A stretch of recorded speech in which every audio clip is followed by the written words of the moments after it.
What's up? What's up? What's happening, y'all? Welcome to the show. Let's bring Facebook in. What's going on, everybody? Welcome to the show. This is another episode of LTMB Live. We got YouTube on. We got Facebook on. How's everybody doing? Doing double duty. Double duty. Got a lot to talk about today. Man, that's how it always happens when we go through this little gap. Yeah, this gap that we have. Yeah, we this 5-day period, but be burning up during that time.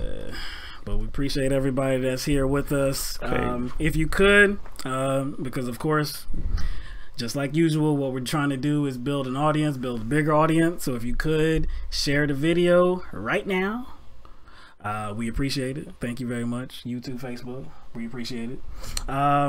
But yeah, I appreciate everybody that's here. Yeah, we got a lot to talk about. We got we just seen this article where there is this effort by Republicans to circumvent class action lawsuits for parties like Wells Fargo and Equifax. And it's obviously it's going to go way much further than just those two. Oh yeah, those are two just that are in the news right now that are guilty. It looks like that was things. And they're supposed to be testifying. Yeah, oh yeah, next week. Yeah. What is it for? Was it the Senate Judiciary Committee or something? Yeah, for the Senate. Yeah, I'm not sure. Yeah, probably that. Yeah, okay. But we're gonna get into that. Also, we're gonna talk about healthcare. That's big in the news right now too. We're gonna talk about the debate, the health scare debate. Yeah, the health scare debate that was broadcasted last night on CNN with Bernie Sanders, Amy. I don't know how to pronounce her name. Forget it. Whatever. But man, from Minnesota, the senator from Minnesota. Man, don't even. Never mind. We'll get into that. I have so much. I have so much problems with her, man. Yeah. Of course, I do too. But we're gonna get into that. Also, we're gonna talk about the Graham-Cassidy bill. Breaking news. Well, it's been old for about a couple hours now, but it's dead. It's not even gonna come up for a vote. I didn't see that coming. Yeah, but we're still gonna talk about a little bit about the changes they made and what they would have done, what they would have mean to the country and particular states too. But yeah, we have a full show for everybody. What we're gonna start talking about, of course, is Donald Trump, the president, Donald Trump. So on Friday, Donald Trump was campaigning for Luther Strange. You can't make that up. You can't make that up. You can't make that. Can't make that up. Luther Strange. And there's an election going on tonight too. So we're gonna see how that shakes out. But he was campaigning for Luther Strange, and during his time on stage, nobody would have guessed it, but he made some divisive comments. No, I mean I know that's surprising to a lot. You know, yeah. You say that like it's like it's like the new. It is, though, isn't it? Well, for Trump, I know. I mean, because he was actually entering this period where he really wasn't offending people too much anymore. I think that was because he was probably hoping that he would make some headway with his wall, right? Or with healthcare, the Muslim ban. Yeah, you see what I'm saying? Yeah. What happened? Tax reform. What happened last week was when he called Kim Jong-un Rocket Man. Right. And the response to that wasn't too great. There were certain members of the UN that actually spoke out about that. I think actually Putin and the leader of Iran said something about, dude, this pretty much said, yeah, he's irresponsible. So again, this mug is losing all over the place. So I think that was the first sign that he was getting unhinged again. See, and that's the thing. So when he's losing, he's like, he has to find some sort of platform to where he can boost his ego back up again. I think that was the perfect platform. Yeah, because right before that, it was about come across the aisle and working with Democrats on healthcare, on DACA, seeing what we can do. And he was backing off the wall, at least for the short period of time. He was backing off of that so that it would look like a bipartisan effort would lead to some good in the country.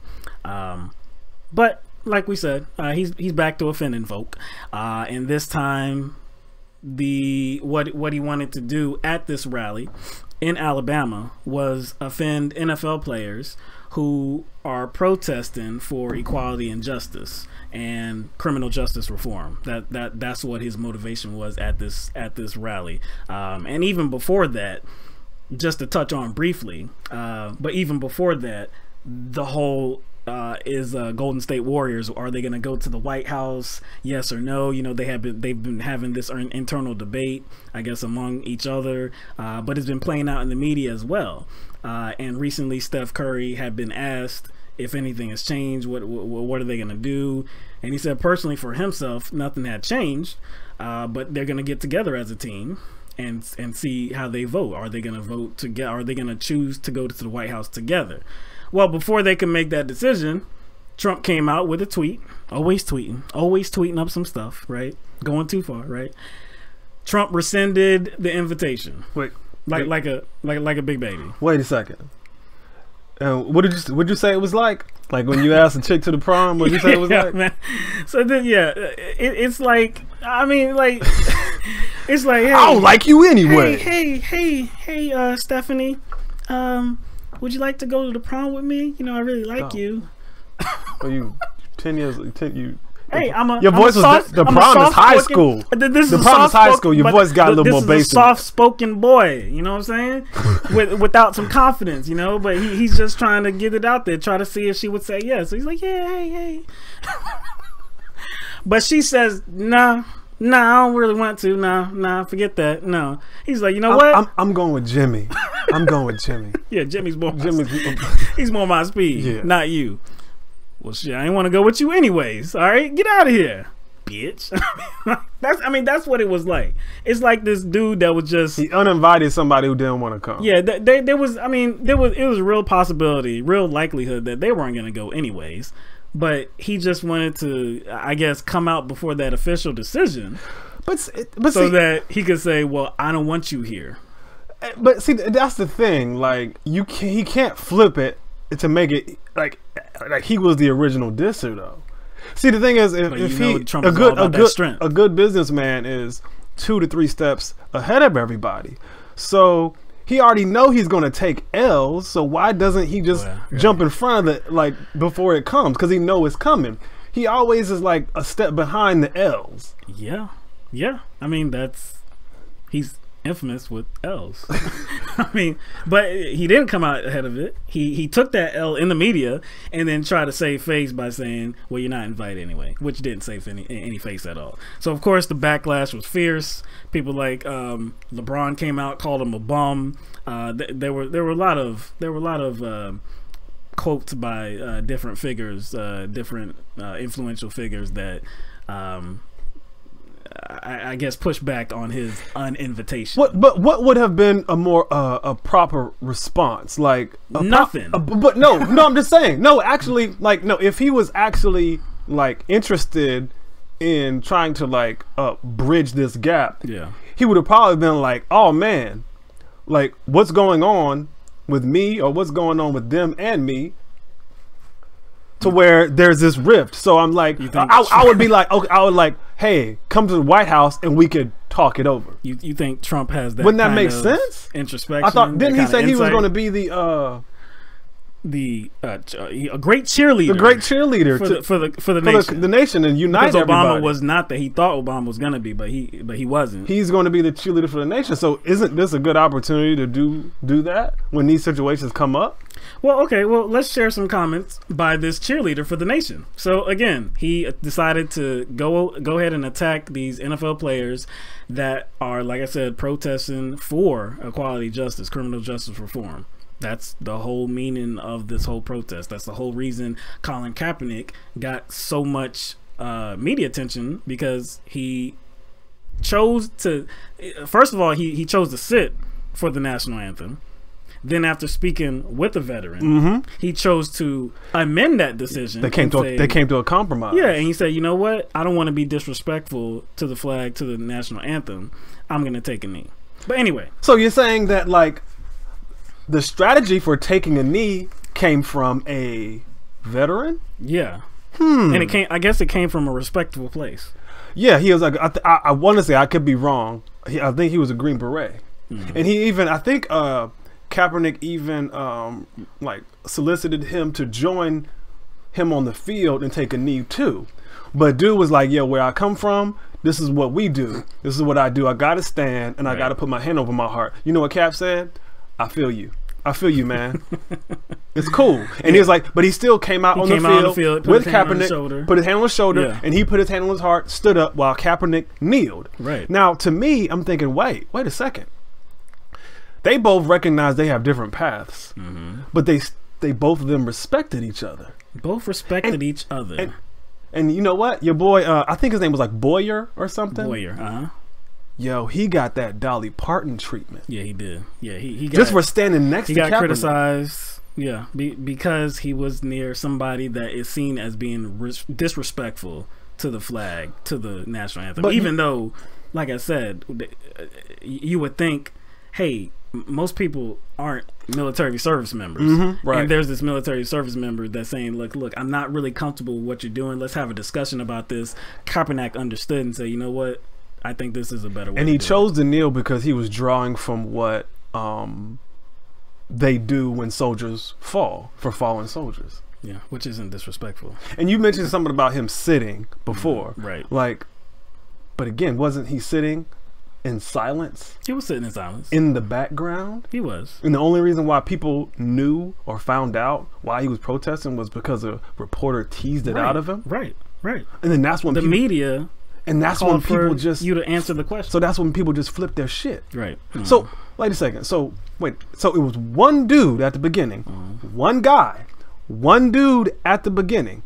Yeah. If they would have let this one guy, just left him alone and let him kneel in the background, this wouldn't have metastasized into the movement we have now. So it's what like you're saying is like people poured gasoline on their own outrage fire, and then now they're mad that it spread to the forest. So what you're saying is it couldn't actually be the act of sitting or even the act of kneeling. It was the commentary that he delivered about why he was doing such. See, and that's why all of the arguments that followed and in regard to why people disagree with it are full of shit. Yeah. Because they have to use that argument to cover up why they don't, why they disagree. You know what I'm saying? But so let's get to the video. If you've been living in a hole, in a shelter somewhere, in a cave, whatever, maybe you haven't seen the video of Trump going at these players. So we're going to show it this one time if you have not seen it. Here's Donald Trump in Alabama at that rally talking about these NFL players. Wouldn't you love to see one of these NFL owners, when somebody disrespects our flag, to say, get that son of a bitch off the field right now, out, he's fired. He's fired.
Hold up. All right, there we go. I had it on mute. All right. Anyway, let me go over that again. All right, YouTube. All right. So yeah, what we were saying was that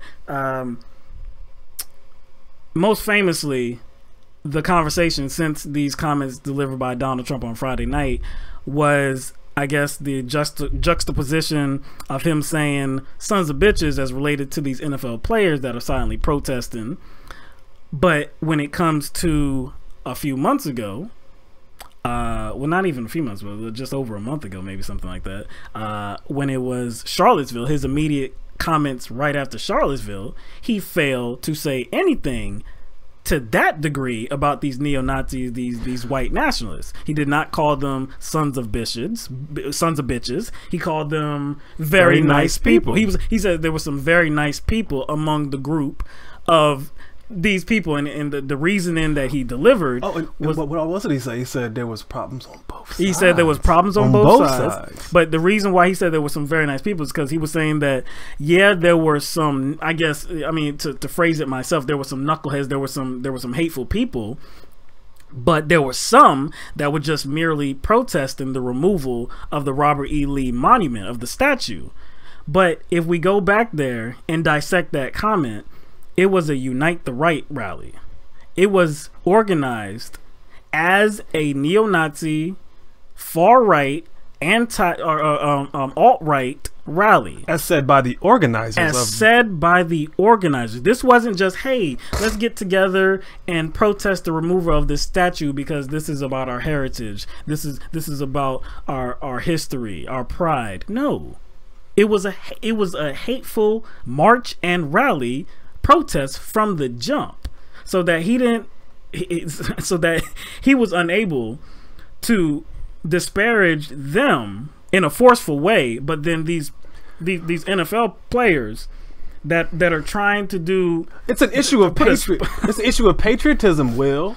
It's an issue of patriotism, even though the statues that these people wanted to keep up is actually the antithesis of patriotism. Exactly. So again, a lot of people had a lot to say about his comments. Of course, the NFL made some comments too. The commissioner, Roger Goodell, condemned his language. So there were some owners that condemned it as well. So then over the weekend, the games being played, there were many demonstrations on the field. Teams kneeling, teams there were some teams that didn't come out for maybe there was one, Pittsburgh Steelers, that did not even come out for the national anthem. And here's some pictures. This is on YouTube. So this is the Indianapolis, well, no, that's the Cowboys right there. Hold on. But there seems to be a lot of confusion in regard to what this particular these particular scenes were about. Right. Why the owners and the players were doing this. Right. There seems to be some cult right there. Like a lot of confusion. I think there's a little, they're conflating two things. Uh-huh. I don't know why, but this was for a particular reason. This wasn't about the national anthem or the flag or Colin Kaepernick's cause. What was it for? The NFL players? Yeah, what was it for? What was it for? Why were owners and players locked arms? All players and almost all owners locked arms. Right. And some of these players weren't kneeling. Right. So what was it about? So let's get to another part. Let's get to another part of the rally that Trump was at in Alabama. And we believe that this really spurred the reaction from the NFL. Guys, just really beautiful tackle. Boom, 15 yards. The referee gets on television. His wife is sitting at home. She's so proud of him. They're ruining the game. Right? They're ruining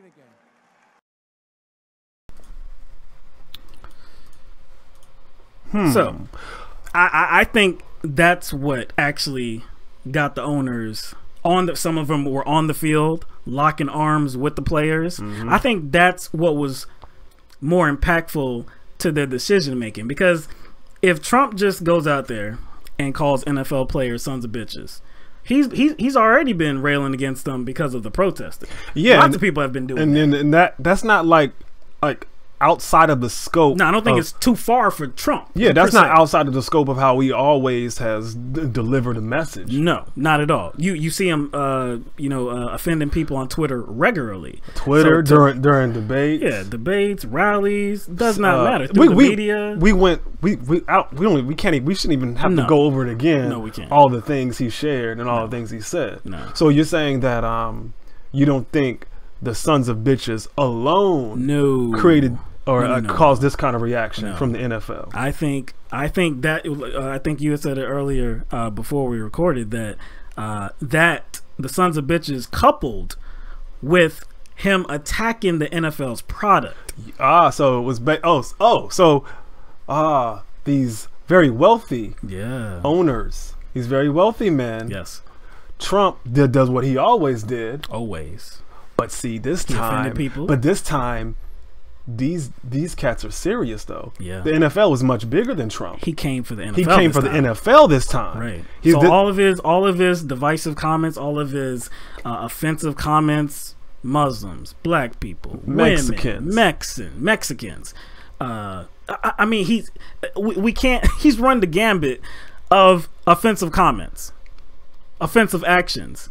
All of that did not sway these NFL owners' support, not one bit. Wait a second. When you say support, are you talking about verbal or just monetary? Both. Verbal and monetary. Oh. Because by the time of the inauguration, he had done offended just about damn near everybody, right? But that did not influence them to drop their support for Trump. No, and financial, because I believe it was about 7 owners that contributed to the inauguration.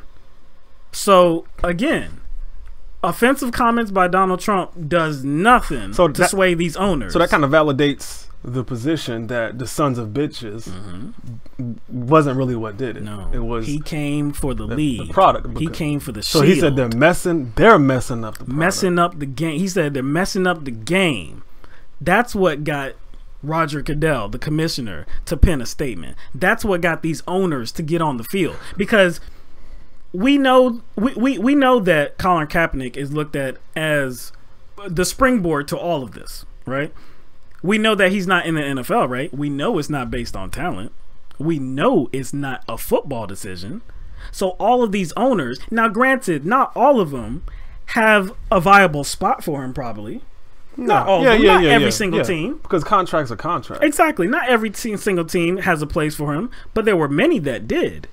Yet he has no position. So we know it's not a football decision. So these same owners that thought it too risky or controversial, or it offended them even, they didn't want no hand in that. They didn't want any part of Colin Kaepernick. But now Donald Trump comes for the shield, comes for the NFL. Now they're on the field kneeling. But see, but what language do they speak? Money. What language do they speak? That green, man. That green. So essentially, that's where their sensibilities lie. Right. So when Trump came for that, it was like, okay, that's it. But my disappointment is kind of how this team unity is being kind of portrayed in certain parts of the media. Right. I mean, from the jump, it's been players protest the anthem. Right. So it's been a distorted kind of frame from the jump. From the jump. So protesting the anthem, protesting the flag. Yeah. So even this is, people are confused about what this unity means. This has nothing to do with Kaepernick's original message. It was it had to do with Donald Trump inserting himself into the middle of this. Right. And the league completely shifted the narrative. The league, and the team owners and the players made a decision that, hey, there's going to be some of us who stand and some of us who might kneel, but we're teammates. We're all in this together, whether we agree with it or not. It really had nothing to do with their stance for or against the national anthem or the flag. It was just like, wait a second, now we're going to deal with this the way we see fit. Right. Why is the president and the press secretary weighing in on what a private business does with their employees? I hear everybody talking about freedom of speech and freedom of speech. Now, people who are just regular citizens, yeah, they can, I guess, call for the firing of whoever they want to. But now we're getting into a situation where not just members of our government, the president and his press secretary are talking about it, are advocating that players or employees be disciplined because of I would call it negative speech, because they're not even saying anything. But you have to look at it. We just said they have reshaped the whole art. They have reshaped the whole conversation into something that it wasn't. Colin Kaepernick told you exactly what he was protesting, what he was trying to shine a spotlight on. But Donald Trump and people like him, the people that Donald Trump are talking to, are saying this is about the flag. This is about the national anthem. Now, even Donald Trump back in earlier this year in January put out a tweet. Peaceful protests are a hallmark of our democracy. Even if I don't always agree, I recognize the rights of people to express their views. Now, that's a lot different than calling these same people that you respect their right to protest peacefully. That's a lot different than calling them sons of bitches. That's a whole different story. But we know how Donald Trump switches the game up when he sees fit, when it benefits his narrative, his agenda, and who he has a disagreement with. Oh yeah, because if you look for the key words. Like, you should be grateful. Yeah, you should be grateful for being able to play and make all this money. You basically just y'all acting all uppity, right? You know what I'm saying? Now let's go back to the protest pics, right? So this was the Baltimore Ravens, and to the right of this picture here, you're gonna see number 17 right there. Now there's another picture that I want to show, and that's this one right here. Now you see who's actually next to number 17 is Ray Lewis. Ray Lewis on his knees, on both knees. Looks like he's in deep thought, deep prayer, deep something. Ray Lewis, who disparaged Colin Kaepernick, who criticized Colin Kaepernick and his girlfriend. Yeah, and his girlfriend for what they were doing. I mean, for Colin Kaepernick taking a knee, because Ray Lewis said something like, "Oh, he could never take a knee because too many people have died for America, for the flag." People died for the flag? I didn't know that. That's what he said. Okay. He said he can never take a knee, but here he is taking a knee. Now he's taking 2 knees. He's taking 2 knees. My bad. He's so extra, man. He's taking 2 knees. Now I just have to ask, if Colin Kaepernick, if he didn't agree with what Colin Kaepernick was doing, why the hell is he on his knees? Like, what is he protesting right now? Like, what kind of show is this? What does his actions mean? That's what I want to know. It just seems like whatever what's going through his head now, the optics don't look good considering everything he has said. Oh, it looks in horrible. Response to it looks horrible. Colin Kaepernick. Right. It does. It just doesn't. It just maybe he got a wake up call. Maybe he has a Twitter account. He does. So he still stays in contact with probably a lot of people who support him. Maybe some of his fans called him out. You know what? Maybe some of his family called him out too. You never know. It's possible. Maybe he got a wake up call from somewhere. You never know. Now I want to go to this picture right here, okay? Because this was last night. And this was Monday Night Football. Dallas Cowboys played the Arizona Cardinals at Arizona.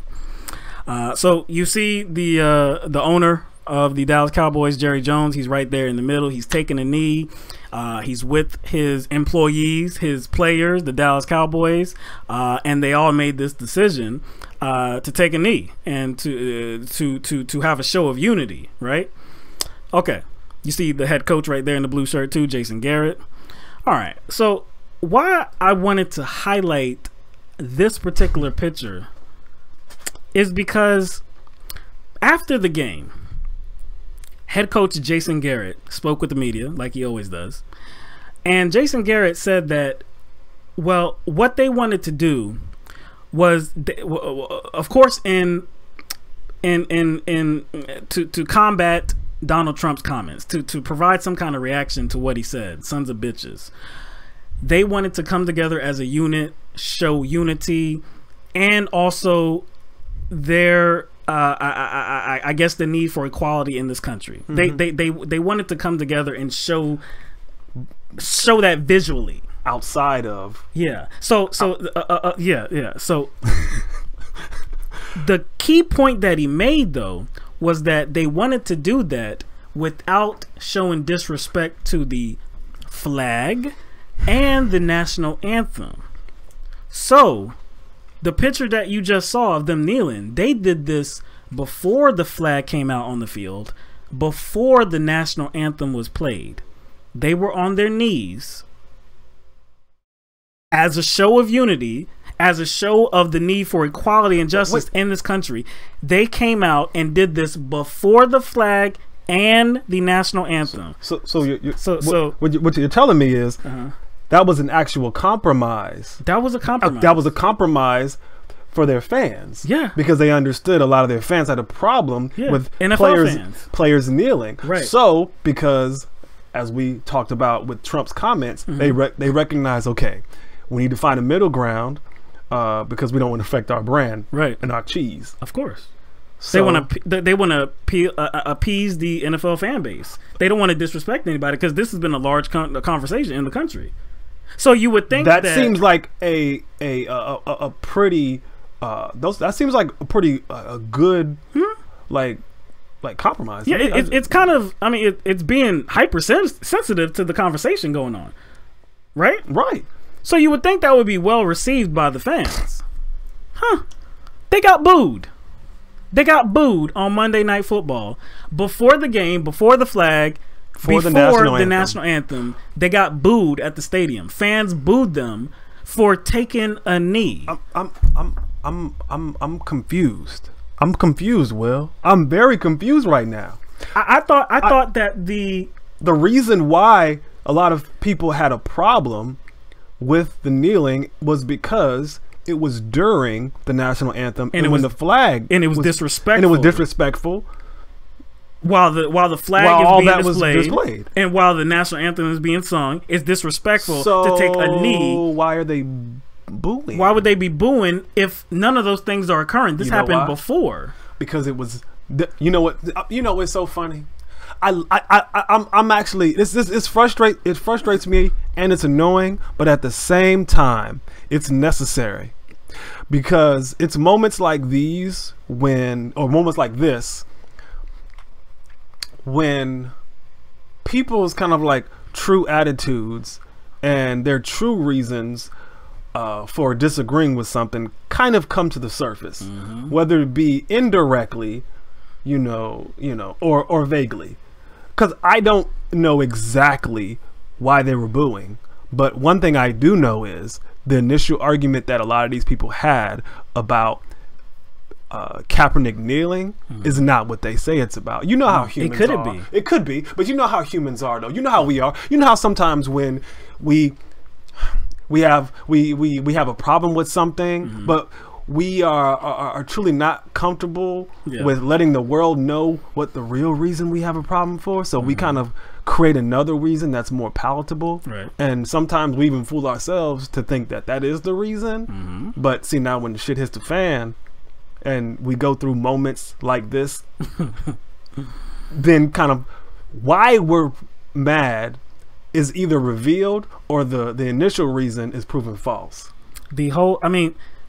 Look, again, the whole reason why this is a conversation, the whole reason why people are talking about patriotism and disrespect for the flag and the national anthem is because Colin Kaepernick and other players last season and this season were sitting or kneeling for the flag and the national anthem. That's the whole reason, right? It really didn't even matter what the objective was, what they were trying to protest actually, because it wasn't the flag and the national anthem. That didn't matter. What mattered was the act, the kneeling. That is what mattered. They called it unpatriotic. They called it disrespectful to the country, disrespectful to the military, disrespectful to the flag. That's what happened, right? So the Dallas Cowboys took extreme efforts to come to a resolution, to come to some kind of agreement so where those feelings wouldn't be brought up. It wouldn't create those divisive and those offensive feelings in people. So they did it outside of those settings, outside of the flag being on the field, outside of the national anthem being played, and people had the same exact that same reaction. anger came forward. That should tell us it was probably about Colin Kaepernick's reason for the kneeling. You think? And it actually does. Think. It actually makes sense, though. What was Colin Kaepernick's problem? He had a problem with the criminal justice system. Right. The criminal justice system is an apparatus of the government, the state, the United States. The United States flies a flag that's supposed to represent justice and equality for all. Right? So, if the government of the United States isn't keeping with those principles, it makes sense to kneel at events where the symbols are being used and attributed to the United States. Right. And I know what people might be thinking, though. These are people. These are common folk that are in the stands. Of course, people are stupid, right? So if they see people kneeling, it's like they have this knee-jerk reaction. Boo, boo. It's the same thing as before. Whether the flag's being played, whether the national anthem is, whether the flag is on the field, the national anthem being played, it doesn't matter. They're going to boo anyway because we know why you're really kneeling and blah, blah. It's all bad no matter what, right? Okay. People are stupid. Fans are stupid. We know this. But our president...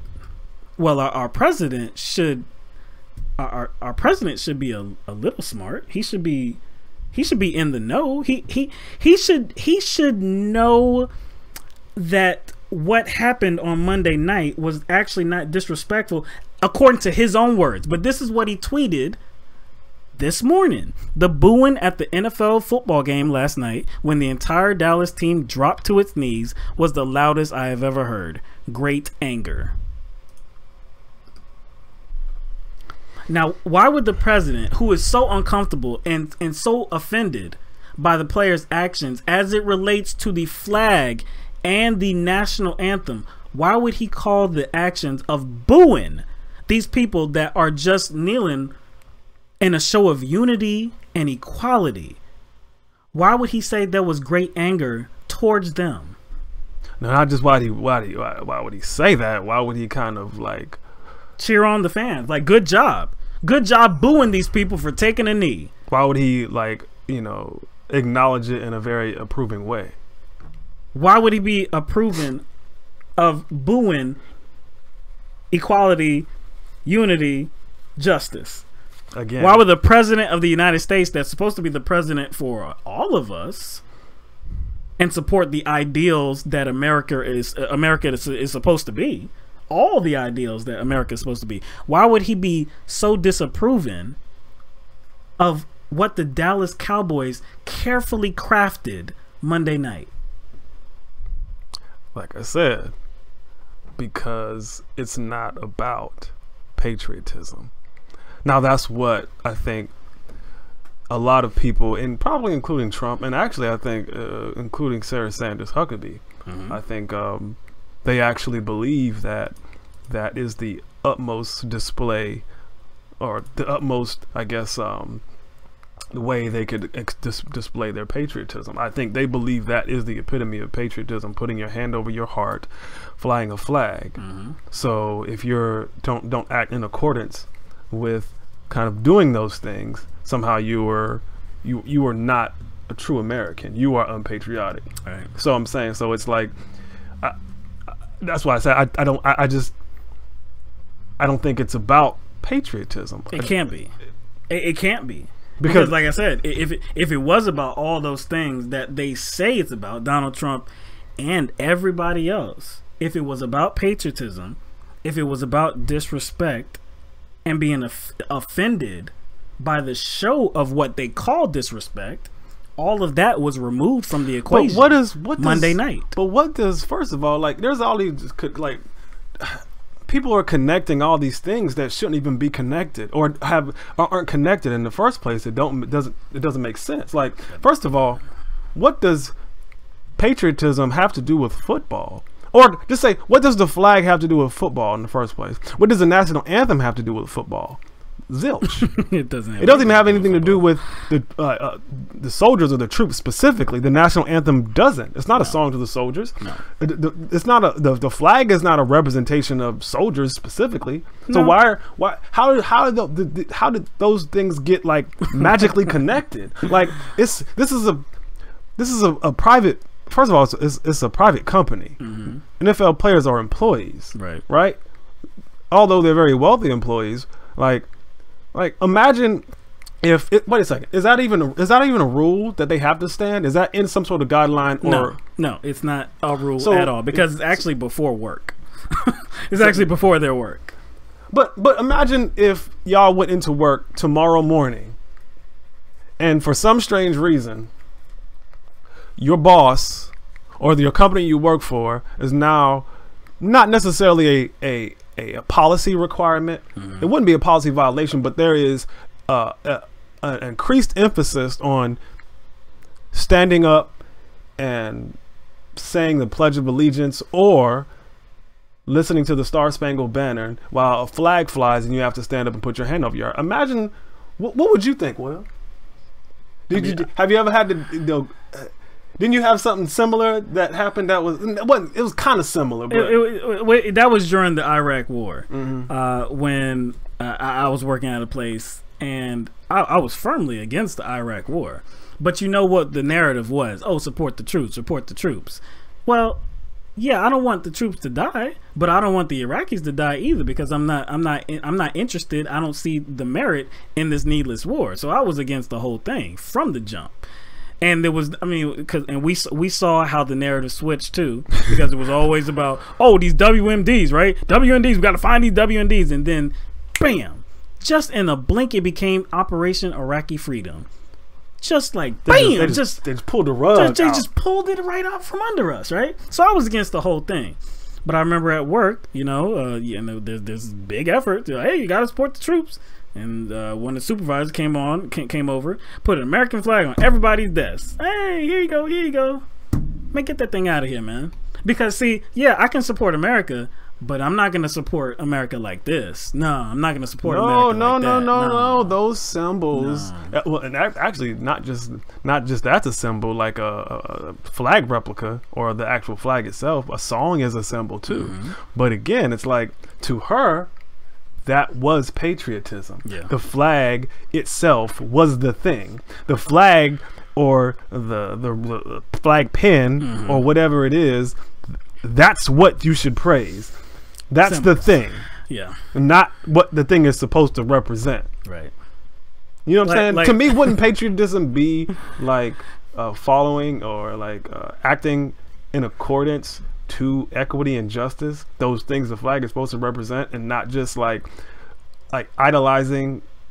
That's kind of like, it's idolatry. It's idolatry. Yeah, because you're just praising the symbol. Yeah, like you're just praising the object, mm-hmm, but you truly don't care about what the object is supposed to represent. I guess that's easier. It's like popcorn. It's very easy. It's like popcorn patriotism. Oh yeah, it is. But what's hard is to do something that like Colin Kaepernick and others have done, because probably the most patriotic thing that you can do is criticize your country, criticize something that you belong to. Because if you didn't criticize it, that means you probably don't care about it, right? But Colin Kaepernick cares about this institution that we call America. He cares about its success. He cares about its people. He cares about what's going on here. So he wants to shine a big old bright spotlight on it, so that we all will have eyes on what's really happening in this country, so that we all will have a hand on actually fixing the problem, or calling for our supposed representatives to fix the problem. But that's all of us together. So that's damn patriotic for somebody to care enough about this country to want to want it to do better. That's high patriotism. But he's called out as unpatriotic, and the question I'm asking to myself is like, how are you going to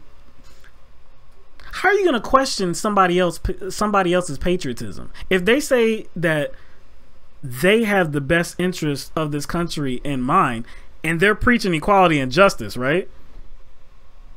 I think you know the answer to that, Will, because obviously if they're repelled by the message, they're repelled by the message because they know the issue he brought up isn't one that they can support. Not one that they can support, and actually kind of cast a different light on, I guess, the country. That a different light on the country that, I guess, causes them to, I guess, feel a level of guilt.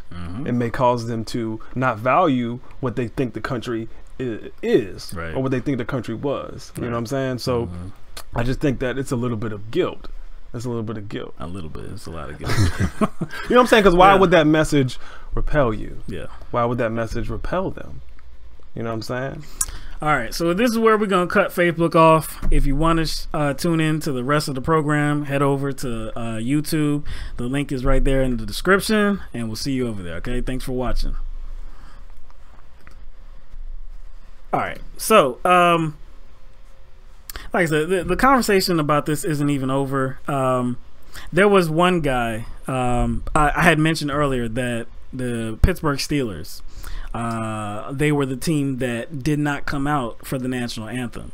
So, I mean, I guess that's not even disrespectful, right? I mean, like, because I think you were alluding to it before about how the NFL football has nothing to do with the flag, about patriotism, about the military, anything like that, right?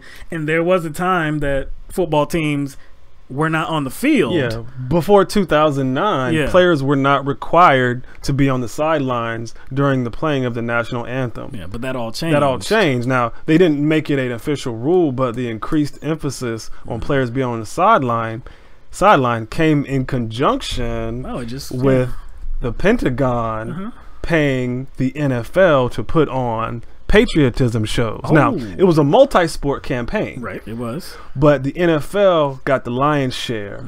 Millions. The lion's share of the money. Right. So, and see, again, I think I think the conversation now, to me, I didn't even realize it. Really, I didn't think about it like this, but it pretty much boils down to capitalism and perpetual warfare. Because who benefited from this deal? Who benefited? It was a two-way street. Yeah. You have the Pentagon, right, who has a platform that already has a lot of viewers. They pay the NFL, give the NFL a patriotic makeover, so they can promote their war machine. Right. Recruitment. Yeah. You have the NFL. Like, okay, what do companies do when they like advertise? They want to associate their product with like happiness, joy, fun, manliness, womanliness, I guess attractiveness, whatever it is. So, like, what better way? What better way, or like what's the thing to associate your product with that people cherish the most? Patriotism. Your pride in your country. Pride in your country, dog. That is gimmick genius. Oh, yeah, it is. That's gimmick genius. Yeah. So this was a purposeful effort to tie the NFL to patriotism. To tie it to patriotism. Right. So basically, are any of these people that are mad about Colin Kaepernick kneeling are going to be upset by these kind of events of sponsored patriotism? Are any of these people gonna be mad at that? you got to answer. No. Hey, you see what I'm saying? No. Like, and I'm not saying this is where it ultimately started, but this is where it kind of ultimately probably had its kind of biggest impact. Right. You know what I mean? So again, so the Pittsburgh Steelers, they didn't come out for the national anthem, as that was the case. That was routinely the case, like you said, pre-2009. So, even not coming out for the anthem got some backlash. So this guy right here, who is a fire chief, his name is Paul Smith. And you can see the headline right there. Fire chief used racial slur to describe Steelers head coach Mike Tomlin, right? So exactly what he said was he put a status on Facebook, and he said Tomlin just added himself to the list of no good niggers. Wait a second, like Mike Tomlin, the head coach of the Pittsburgh Steelers. no good, No good niggas. Yeah. No good. Like, Yeah. what are there? Like, good ones? He's like, there's no. It's like no good. Like, Yeah. like what's the point of putting like no good? Yeah. But think about it though.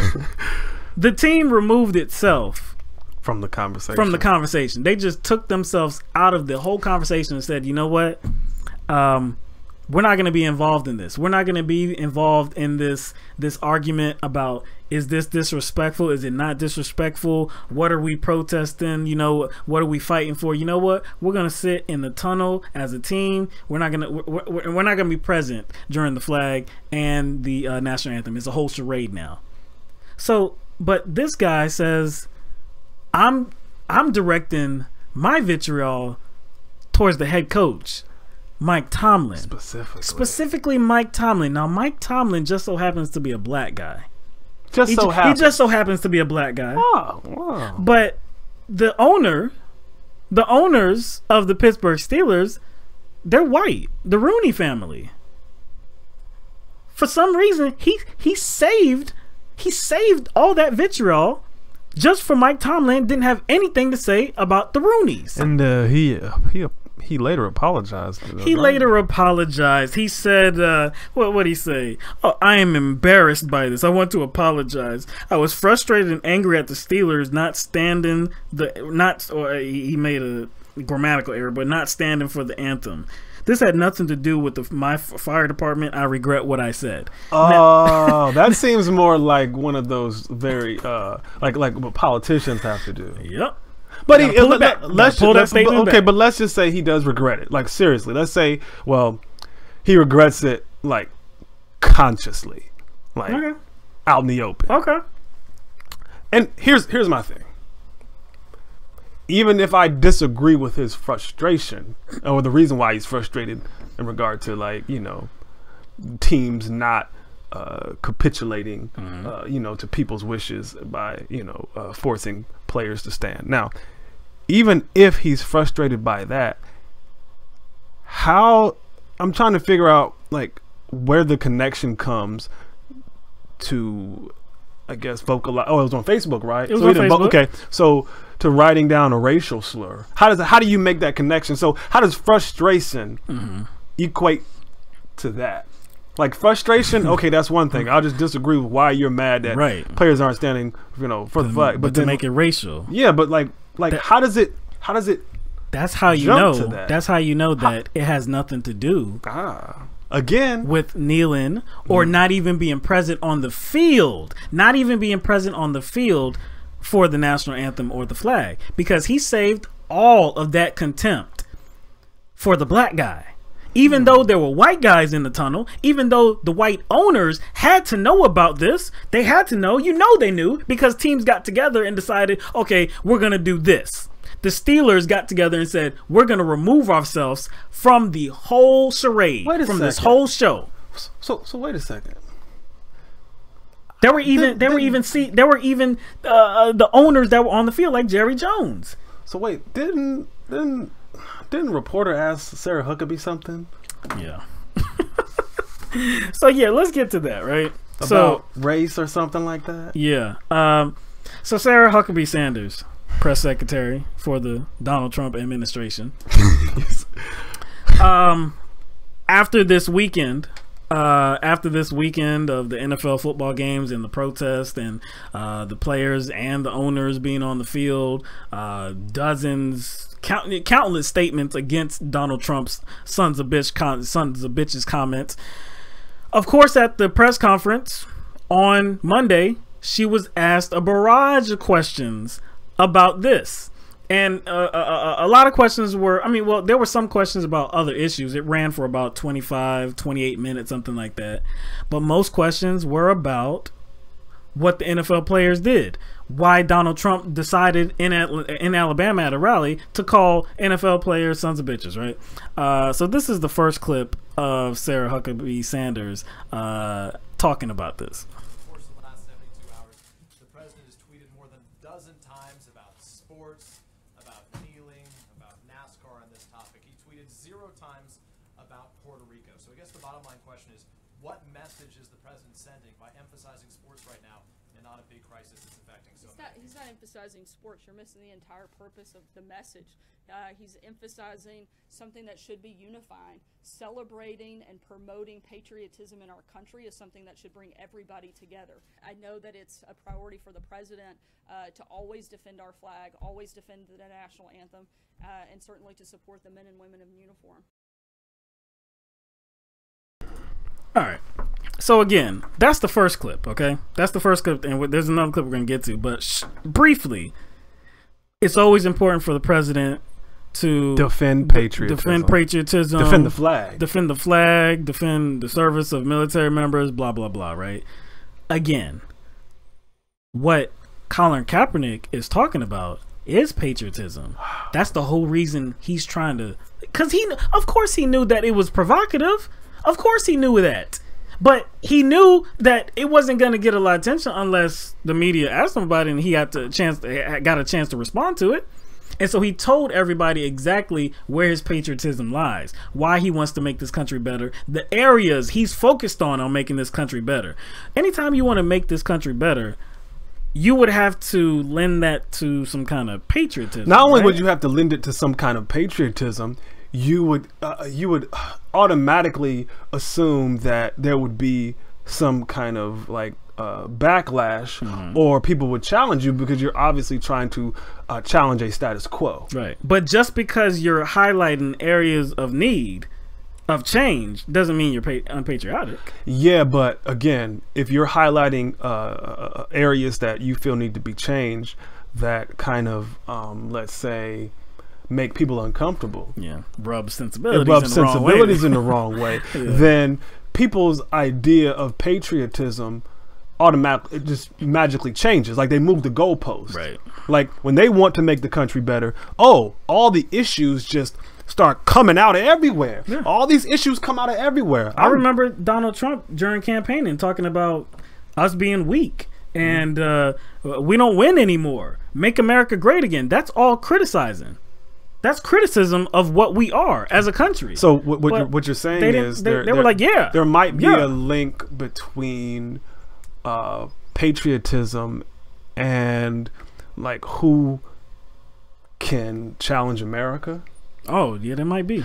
But again, like but they feel like it's okay for them to challenge America. Why? Because they value certain people over others. Right. So if you're not valued as much, of course, your criticism of this country is going to not have a lot of value, and it's going to ring on hollow ears, on deaf ears. And my thing is, it's like how superficial do you have to be to like actually stand up on a podium as a press secretary and say defend the flag?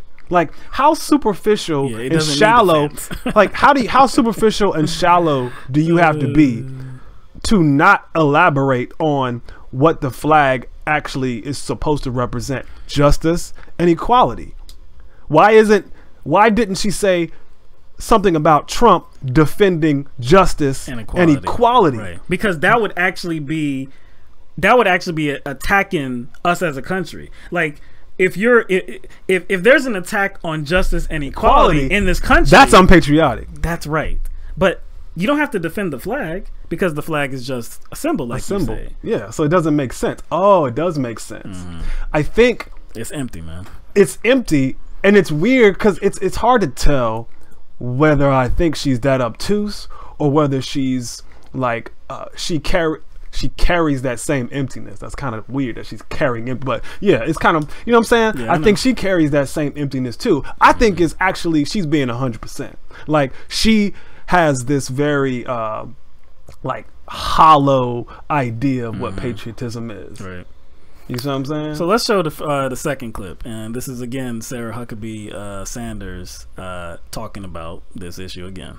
The president said that kneeling has nothing to do with race. Colin Kaepernick took to his knees in these games, many of these games, specifically because he said black people people in this country were not being treated fairly by police. How is that not an issue of race? I think that the focus has long since changed, and certainly the message and what a lot has been communicated over these last several weeks through this process, through this protest by these players. When Colin Kaepernick says that his protest is about fighting police brutality, fighting racial disparity, racial injustice, you're not taking him at his word. You're saying the focus has long since moved on.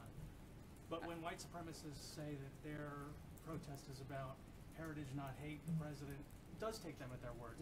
Why is there this disparity about who gets to decide what protest is about? I think if the debate is really for them about police brutality, they should probably protest the officers on the field that are protecting them instead of the American flag. So, the first thing I have to say is that I have to admire the elite level dodging that she did in those two questions. That wasn't elite. She dodged, but it wasn't elite. I mean, she went to extreme efforts to dodge those questions, though. Extreme efforts. So the first one, she responds by saying, "Well, it's not the same anymore. Like, this protest is not the same anymore. The message has changed over the past few weeks or whatever." Exactly. So what Colin Kaepernick was originally protesting, it's not that anymore. Yeah, what he was shining a bright spotlight on. Oh, it's not about that anymore. It's completely different. See. As a press secretary, it's her job, I guess, to communicate to the American audience, right? Yeah, the message of the administration. The message of the administration. Yeah. So again, she put forth the premise of the message changing. Yeah. So it is up to her to complete that thought. She did not complete the thought. She did not. And again, this is another one of those moments where I believe there is a reason why she did not complete that thought, because she hasn't. Being general out there, not just being general. She hadn't found some other bullshit reason to be a placeholder. You see what I'm saying? That's why she didn't complete her original thought. She was going to say she probably was thinking something else, but she couldn't fill that space with bullshit. So my thing, like I said, if the message had changed, her being the press secretary and her job being to communicate, why didn't she talk about what the message actually changed into? If she was actually good at doing that, actually communicating what she meant, she would have said that the message changed over the weekend. Now that would have been correct, because all of these teams, all of these NFL owners are now on the field. They were not protesting against equality or protesting for equality, justice against the criminal justice system and calling for reform and change. They weren't doing that. They only got on that field because of what Donald Trump said. He called players sons of bitches and he attacked the shield. That's why they got on the field. So damn straight, on Sunday and on Monday, yes, the narrative completely shifted to what we're against Donald Trump's inflammatory comments. But see, she didn't say it. She said it had been changed long time ago. So that's not what she's talking about. Changed it. So tell me, how did that change? How did it change? And what? Oh, again, you know what? You know what? No. Maybe I was wrong. Maybe I was wrong. Maybe she's just projecting, so she doesn't have to deal with the actual issue Colin Kaepernick kneeled for in the first place. So she's saying, "Oh, the message changed. The message changed." Yeah. What she is saying is, well, the message, I didn't get the message. I don't want to pay attention to the message. I don't want to listen to the message. I don't want to deal with the message. So I'm just going to imagine that it changed. I'm going to lie to you and actually lie to myself. Right. I'm going to lie to myself and say it changed when I know it didn't change. If I say it changed over and over again, then it changed. But if the message has changed, then her later comment about it being, if they want to protest, why not protest officers that are protecting them on the field? I thought you said the message changed. If it wasn't about police brutality, because that was Kaepernick's message. Exactly, that was the original message. So if you say it changed, your advice to them actually contradicts what you just said like 2 seconds ago. And then even if that's advice, even if she didn't contradict herself, the advice sucks. Yeah, that makes no sense. Yeah, protest officers on the field that are protecting you. Now, how do you do? How would you do that? How would you do that? I guess you would take a knee right in front of them. Right in front of them. Or like, yeah, well, like, how would you do that? But that's never been what it's about. It's not about protesting the specific officer. It's not protesting the profession of policing. Like, nobody's protesting the profession of law enforcement. Nobody's doing that. What they're protesting is the bad policing techniques that we're seeing around the country. That's what people are protesting. That's what people want to see change. And comprehensive criminal justice reform. It's not the profession. It's not the profession. So to single just some random officer out and say, well, I'm gonna protest you, what the hell is that gonna do? I want change in the criminal justice system. I'm gonna go before this game, and I'm gonna like point my finger at the security guard. That doesn't make sense. That would be childish. That would be silly, and you would get nowhere because you would be laughed at. You would be labeled a clown because that does absolutely nothing. Then it would become well, this officer has nothing in his background that would cause you to protest against him. It would be an individual thing at that point. You would be a clown. Yes. You would see headlines. You would see headlines like NFL players attack innocent officer at football game. This is the damn press secretary. You mean Sarah? Hey, you guys, Sanders, sloth ass. So she really pissed me off, dog. So so one of the last things we want to get to on this subject is there's some actual things that people do that are disrespectful to the flag. Like there's an actual U.S. Code for the flag. There's a flag code, and it says a bunch of different things. The flag should never be displayed with the union down. The flag should never touch anything beneath it. Should never be carried flat or horizontally. Wait. That's interesting. Stop right there. Wait. Okay. Since we're talking about flag code, yeah, we talking about flag code, yeah, and we're talking about the NFL and the NFL. NFL players, yeah, disrespecting the flag. Yeah, that's what we're talking about. Flag code says fly the flag. How? It says up. It says vertically, like so it's waving. Well, okay. But when they carry it out on the field, it's flat. It's flat. That's against the code. It's against the code, though. It's against the code. I didn't make up the code. They made up the code. The government made up the code. Wait a second. I didn't make up the code. The government that flies the flag. That flies the flag. Officials, government officials. Yeah. So this is this is like almost like constitutional. Yeah, I mean, this is. It's just as strong as the Constitution. And as far as documents go. You know that stuff like this will be enforced militarily too, right? You know how strict the military is. They even have regulations on how to fold it. Exactly. Anyway, let me go on. The flag should never be used as wearing apparel, bedding, drapery. Okay. Let's see. Flag should never be used as covering for ceiling. Flag should never be used as a receptacle for receiving, holding, carrying, delivering anything.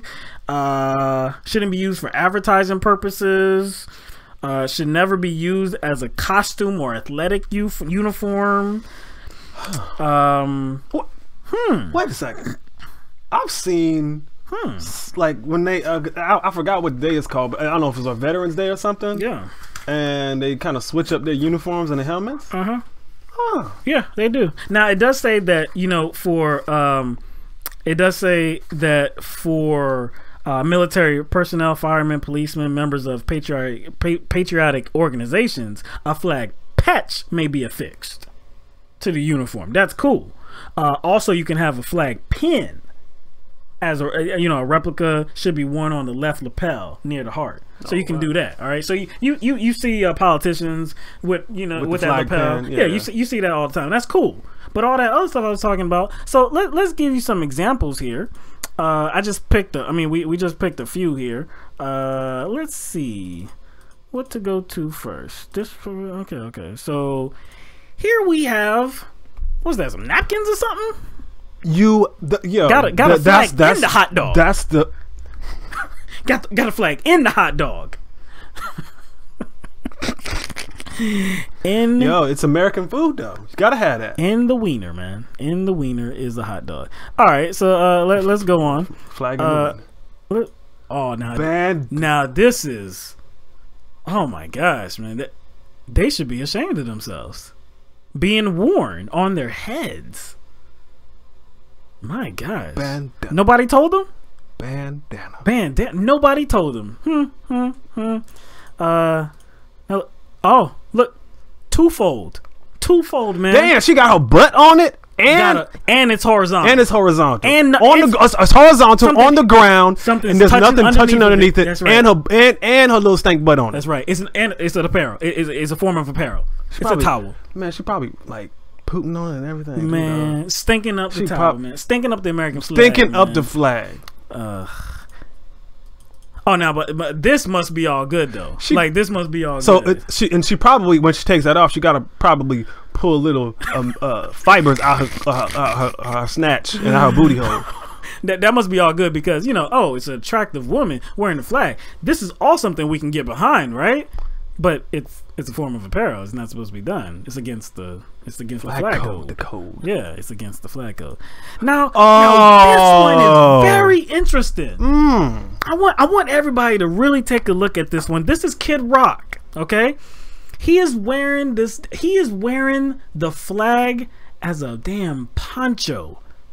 Cut a hole in it. Put it over his head. He's draping it on himself. Wait a second. So he actually cut the flag? Cut the damn flag, man, and wearing it as a damn poncho.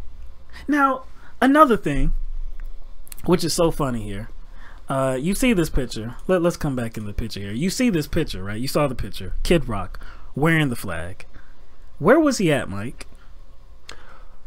Where was he at? Where was that picture taken? That was from the Super Bowl, man. Shut your mouth. So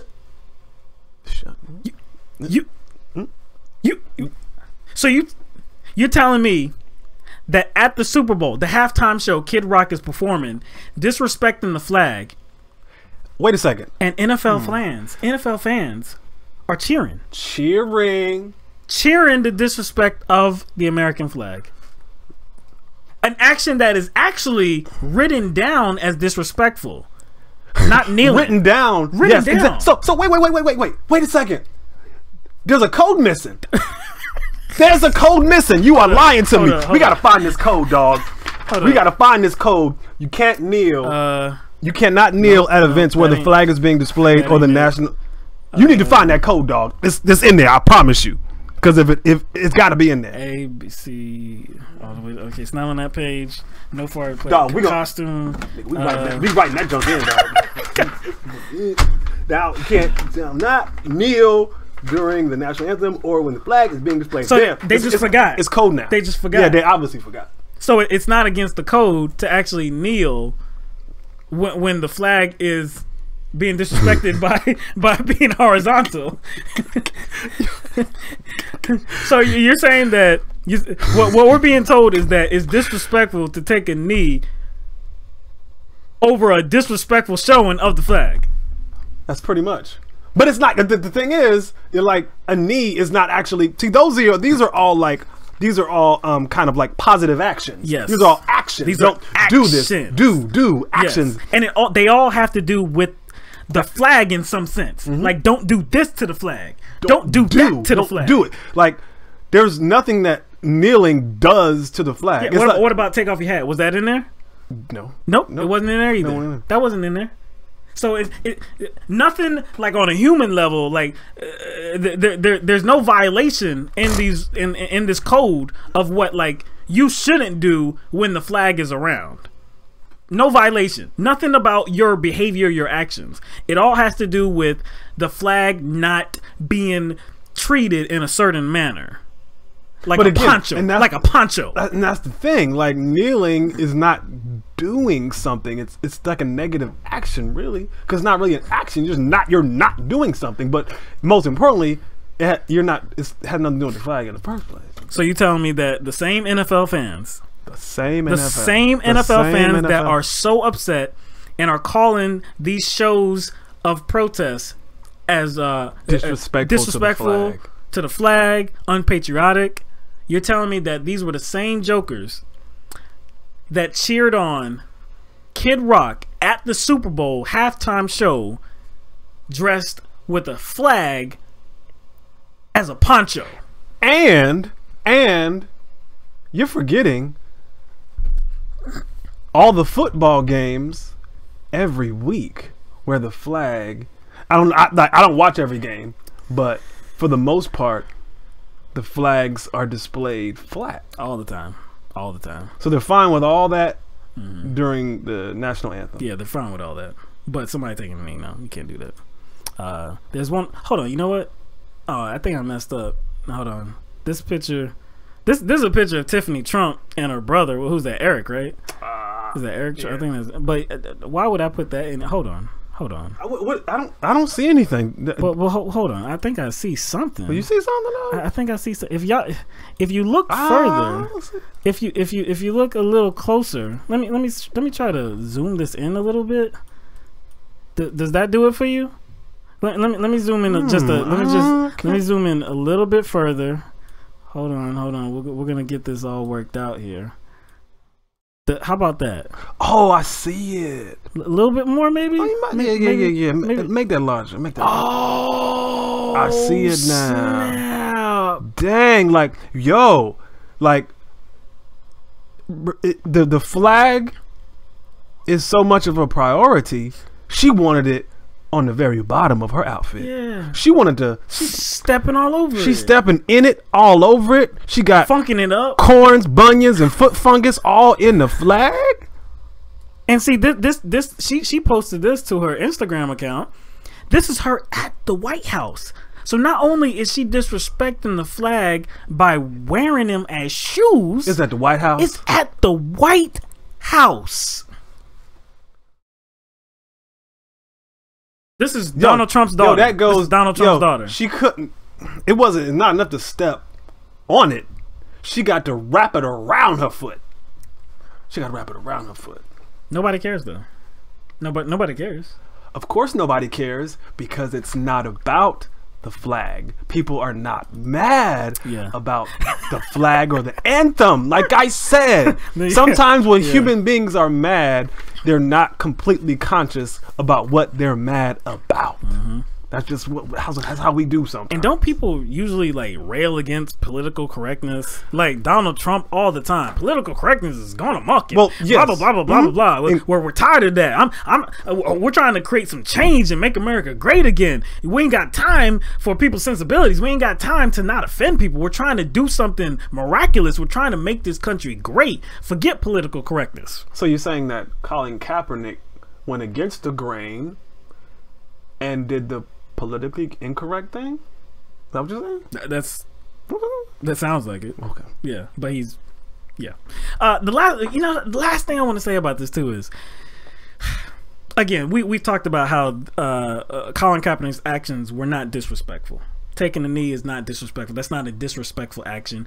And if you thought that was disrespectful, you should have listened to Colin Kaepernick say that no, it had nothing to do with the flag. It had nothing to do with the national anthem. It had to do with this case right here that I'm presenting to the American people. But that didn't satisfy anybody, right? But go ahead. No, go ahead. So what I want to say is that imagine if Colin Kaepernick did actually do something that was actually patriotic. Like imagine if he during the presenting of the flag flipped the middle fingers like, man, F the flag, man, I don't care about this flag. In the press conference, man, Forget America, man. Used it as toilet paper. Man, I'm gonna wipe my booty with it. Took a picture, put it on Instagram. What if he did all these things? Another thing.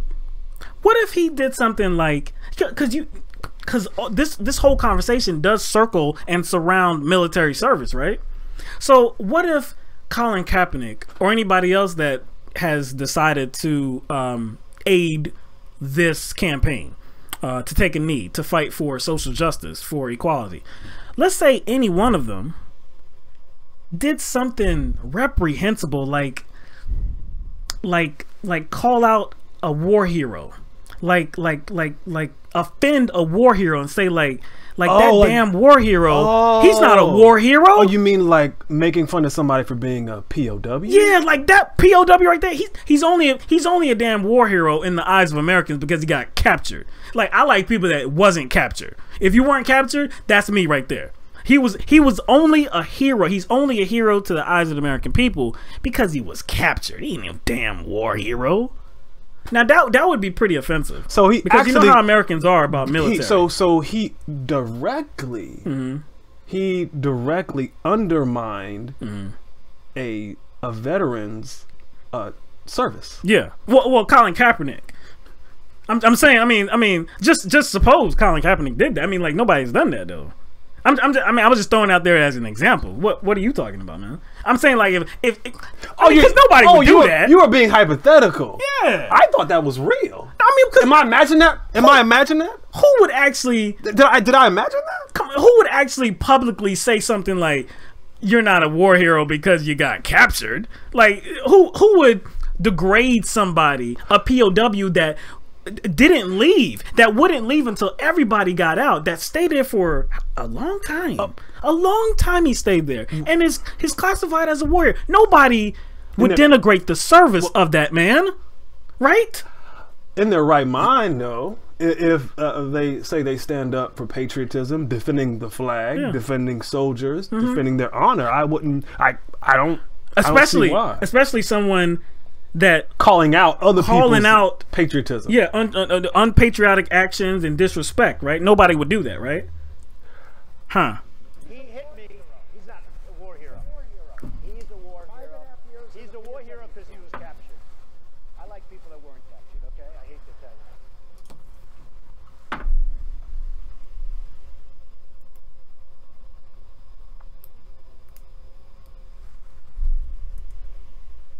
That was Donald Trump, right?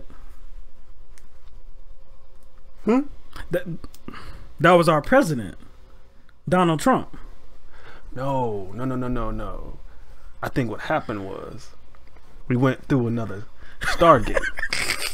That, like, dimensional portal. Actually, I don't know if we did, but I think you did, because I think you went through a Stargate, got that footage, you went to a different reality, and brought it and back. you brought it back with me. Yo, man, I'm a little mad at you, man. You didn't tell me. You did not tell me. You mastered picking your Stargates, particular ones, like and going to specific times. You've been holding out on me, dog. These things were just supposed to happen spontaneously. We just kind of like slipped through. So you're telling me that the same guy railing about disrespect of our military service members, disrespect for our flag and our country, the same guy denigrated, castigated, harshly criticized, and withdrew the war hero label from somebody that everybody considers a war hero for his time in the Vietnam War. And his support did not diminish at all because of what he said. His support did not diminish at all. He was just being a clown ass. He was just being an asshole by doing that too, because he was saying how McCain had attacked him, and so hey, whatever. He's not war. He's a war hero because he got captured. So there you go again. I think you kind of stumbled upon a kind of the same thing we were bringing up earlier about. Because it's not about patriotism. Not about it at all. Because has nothing to do with it. Did Trump criticize McCain because he was trying to be patriotic or something? No. Had nothing. And all he was doing was talking out of his ass, and he was just being offensive. And again, what about his base and his supporters? He didn't lose any support. They didn't go anywhere. Again, that's why it had this. And this was actually unpatriotic. This was actually a case where people could look at it objectively and say, "Damn, man, why the hell are you doing that? Why are you denigrating this man's service? Why are you doing that, Trump?" If anybody would look at it objectively, you would say that is very unpatriotic for you to do that, Mr. Trump. Did you just you really use the word objective in all of this? You expecting too much. But I guess I am. You said objective. I guess when I am.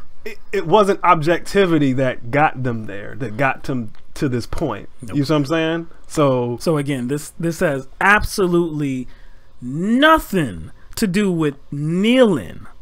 Has absolutely nothing. Based on how they have kind of theoretically or virtually or mentally moved the goalpost. Yeah. It's kind of illustrates that it ain't about that. Nope. It's about something else. We've dissected it. It's not about kneeling. It's not about the flag.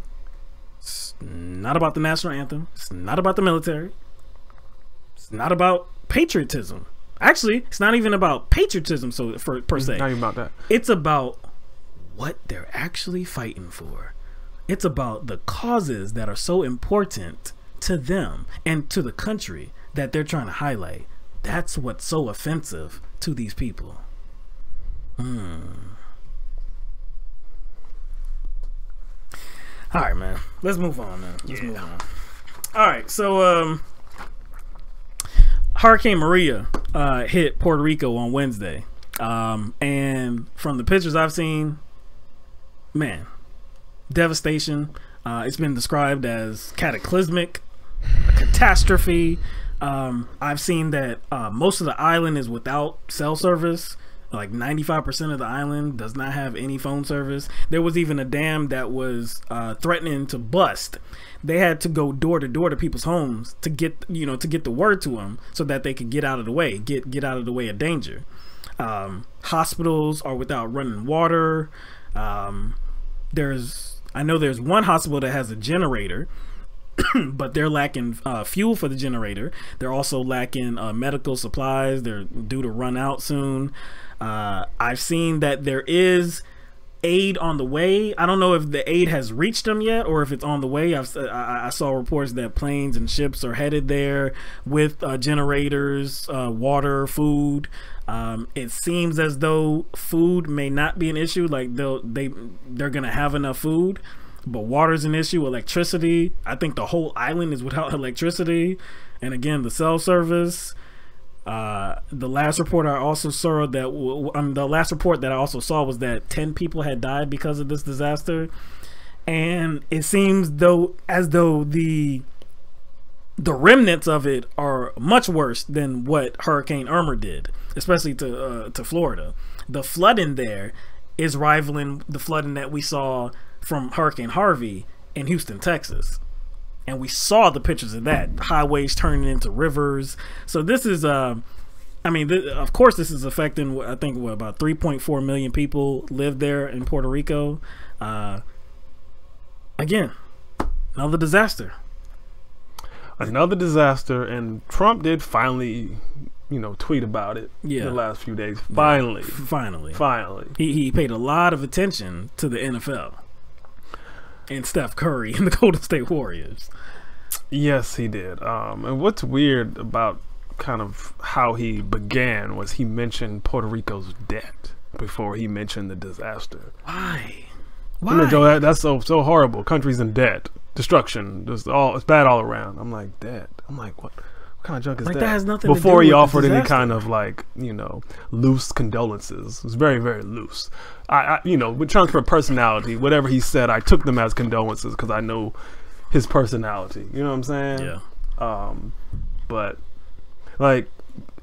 it's funny though. Like, he did mention they're in debt, and I think that's kind of easy to gloss over. But we did a story last year about Puerto Rico's debt. Yeah, we did.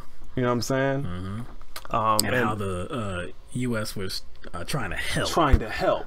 But really, it was more or less trying to help those that had the investors, right, who purchased those purchased those bonds, right. But again, it's funny. It's like anytime we have a conversation about economic systems or a country's monetary situation, it always goes back to corporations, right? And why is Puerto Rico in debt? Because they had they had some tax breaks for corporations, and the tax breaks expired. They didn't renew the tax break. So guess where the corporations went? They went bye-bye, and they don't really have a deep manufacturing system. Right. The system is not supported by manufacturing. So like everything is tourism, and you can't support a country like that. That's not going to sustain the economy. So once the countries went bye-bye because they weren't getting their tax breaks, man, everything blew up. So the whole system. That's what we're dealing with. And Trump even had some kind of laughable comments, right, about the Atlantic Ocean. Oh, the Atlantic Ocean is tough stuff. I'm like, what the hell, dog? I was like, okay. I was like, let me remember. This is the same dude that said he didn't know. He just figured out what a Category 5 hurricane was about a week ago. So I gotta remember who I'm dealing with. It's tough stuff. I think some guy in the Navy tweeted something like, we've been dealing with the tough stuff for years. Like our ships and our men have been dealing with tough said something about wet, wavy, tough stuff or something like that. Tough stuff. Yeah, it's tough stuff, Trump. Yeah, it's real tough stuff, man.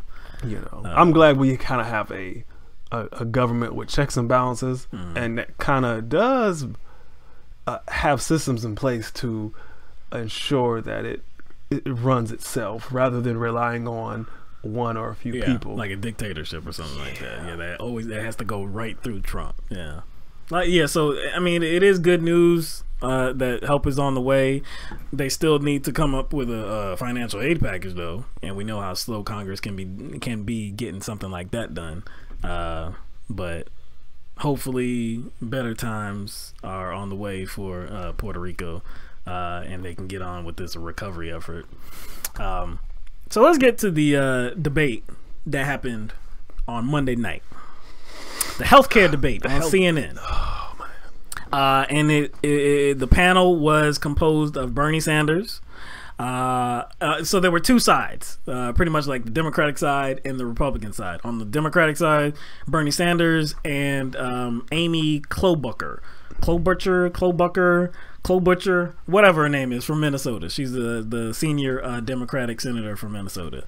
On the Republican side was Lindsey Graham, South Carolina, and Bill Cassidy from Louisiana, infamously trying to push through the Graham-Cassidy bill to repeal Obamacare. Not to replace it, but to repeal Obamacare, right? So if anybody has been paying attention to the healthcare debate, you probably didn't even need to watch this performance, this whole show, because you know exactly what happened. There's been so much attention and so much already said about it. You already knew what they were going to bring to the table. I mean, I wasn't disappointed. I really wasn't disappointed, even though I was just like still, because I wasn't surprised. Even though I find myself looking at the the TV like this, I was like, but I really wasn't surprised. Nothing shocking happened. But pretty much Bernie was out there as a lone wolf. Yeah, he was. Because I know he was alone. Oh, he was alone. Because Amy Klobuchar? No. She was not with him. She was there. Oh, no. She's like the centrist. No, that's why they had her there. Oh, yeah. Because they can't, like, even though they keep claiming, he doesn't call himself a Democrat, and they don't see him as a Democrat, they don't want people to view him as a Democrat. Oh, no. So they got to have somebody there that opposes him on his own side. See, she was there for the establishment. Oh, no doubt. She was there with her ideas and her version, and all her ideas were centered around bipartisanship. Working with the Republicans on some fixes, because she's for maintaining the ACA, and she believes that there's some things that we can do to help it out, right? Help the rise in premiums, help the deductibles and the copay. She thinks there's several things that are being pushed right now that are being suggested by a number of congressmen But we're not hearing about it. She says it's a false choice that all we have is single payer and the Graham-Cassidy bill. That's a false choice. We have a lot of things in the works, and we need to really listen to these ideas because they're good. So what she says, a lot of other choices, a lot of other things. Yeah. What she means is keeping the profit-driven healthcare system solvent. Oh, I mean, that's a really nefarious way to put it, Mike. I mean, like, you have to be so critical. Really, man? I mean, you have to be that critical of it, man. But yes, that's exactly what she was saying. She was there not to sign on to Bernie's single payer legislation and really tout that as a good strategy. She said no word of that whatsoever, not that I heard. Now, Bernie, on the other end, he kind of suggested that, yeah, these ideas that she's talking about, yeah, they may be temporary fixes. Yeah, we can do those things, but they're only Band-Aids. What we need to do is push forward with Medicare for all. So yes, like you said, lone wolf up there. He was definitely a lone wolf, and to me, it wasn't really a debate because they wouldn't even answer any questions or kind of offer any kind of substantive rebuttals to what Bernie was talking about. No. All your boy Cassidy, all he could do was like name drop himself. Like, I'm a doctor. I'm a doctor. He did I'm a doctor. I'm a doctor. Debate. He did that. That's because he knew he didn't have anything. No. And then Graham's whole spill was more government. Socialized government. Oh yeah, the socialism. Socialized government. And Bernie's like, no, it's like the same system that Canada has, like the rest of the world has. It's coverage for everybody. But what Lindsey Graham is saying is that the kind of healthcare that I have, government healthcare, it's not for you. That should not be for you. No, because what that entails is more government, a socialized government. So the doctors, the nurses, all the health practitioners working directly for the government. That's this false narrative that they're trying to project. That's the Nancy Pelosi. Yes, giving you a prostate exam. Looking under the cover, like, let's see what you got going on under there. That's how Nancy Pelosi sounds. Oh, that's what I imagine. Excuse me, but basically, what Graham-Cassidy, what they all want to do is frame the conversation like this. They want to say that you, regular American, you'd be crazy to allow the government to come in and manage healthcare. No. What you really need to do is entrust your healthcare to the people that are making a profit off of you and are only interested in making the most money that they can off of you. You know what's interesting? That's where you're going to get better healthcare. You know what's interesting about kind of how they frame it, and I think why they frame it in the way they do, especially talking about Obamacare. Like, it's actually become, they're Republicans, so typically Republicans, they tend to run on and highlight wedge issues. Yes. Like abortion, gay marriage, like certain Christian initiatives, whatever, immigration, all these wedge issues. Like, Obamacare, or the Affordable Care Act, has become a wedge issue. It has. It's become a wedge issue, and what they do is they think that's enough. Yes. They think that they can just dangle that carrot in front of people, and people won't examine what their repeal would involve. What would be the consequences of their repeal? So they keep dangling that, we got to repeal Obamacare, hoping that same disdain for Obama remains within their base or within enough Americans so that people would be like, yeah, take it away. So you just touched on a very insightful point there about Obama is the wedge issue. So you just want to touch on that fury that people have for him. And so this whole, the ACA is referred to as Obamacare. So you have to automatically be against it, right? Now, with this whole Graham-Cassidy bill that they were trying to push, right? Was there going to be a CBO analysis of it? An analysis detailing what it was actually going to do for people? Like how many people would maybe get kicked off of insurance? If they would have given it time. If they would have given it time. But they didn't want to. They didn't want to do that, right? But so, Wait a second. So if an analysis of your healthcare plan would show how good or bad it is, why wouldn't you be all for that? why wouldn't you want? You might actually get some Democrats on board. Yes. Why would you want? If it's good for people. Yes. Why would you want that? Why would you? Why would you not want to give enough time so the statistics behind your bill could come out? The whole analysis, right? All the goody details, right? And then you could show the American people how good this piece of legislation is that you're trying to put forth. And if if 8 Democrats actually wouldn't come on board, man, that would be a horrible look, a really bad look for these Democrats. But that's because they know exactly what this legislation was about. And it wasn't about providing a better situation for people in terms of healthcare. No, it was about kicking the boogeyman out of healthcare, Obama and Obamacare. It was about doing away with that crap because they've been trying to do that ever since it got put into the country. Exactly the moment the ACA went through, the Republican effort to dismantle it began. Just like that. And that's the thing. Like, I guess they focused so much effort on repeal.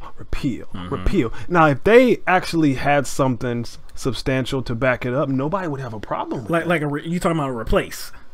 A real, yes. like a real something. Replace and not like a real replacement and not gutting it. Right. So, but their whole efforts for the whole time has been in place. Like you said, repeal, get rid of it.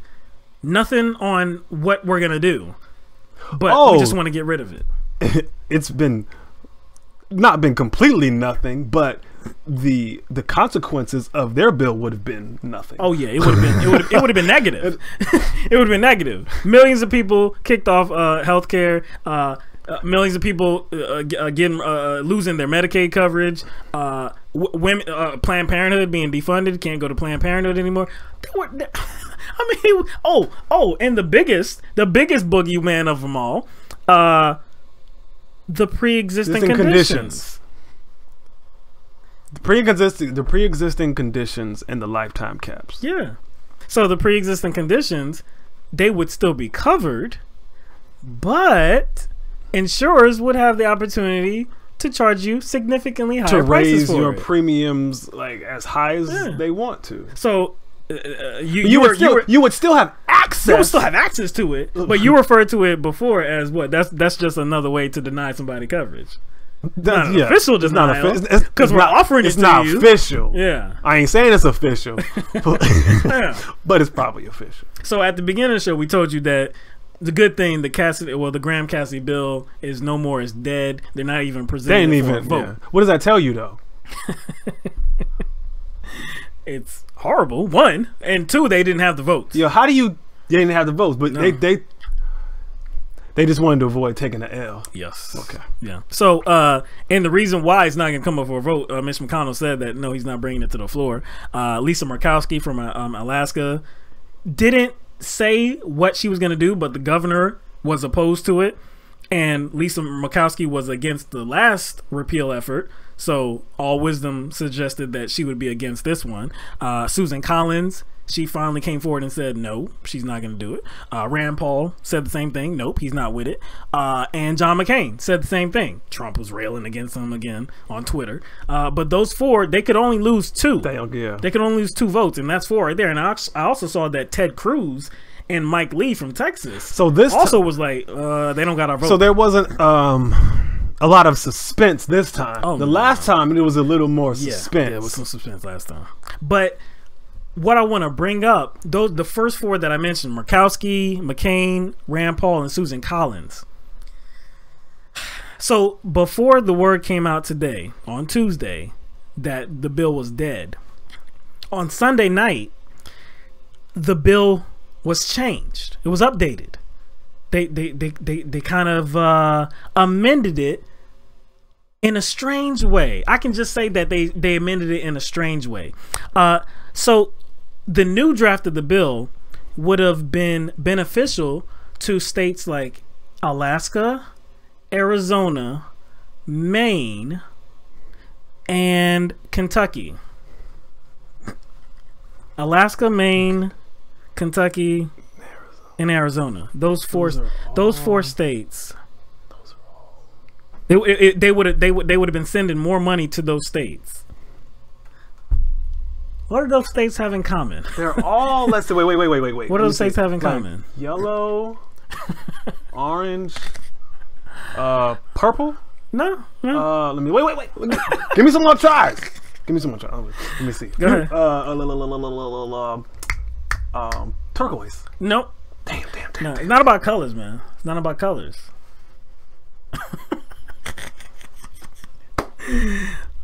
Those are the states with the opposition, right? Those are the states that the senators that were opposing this bill were coming from.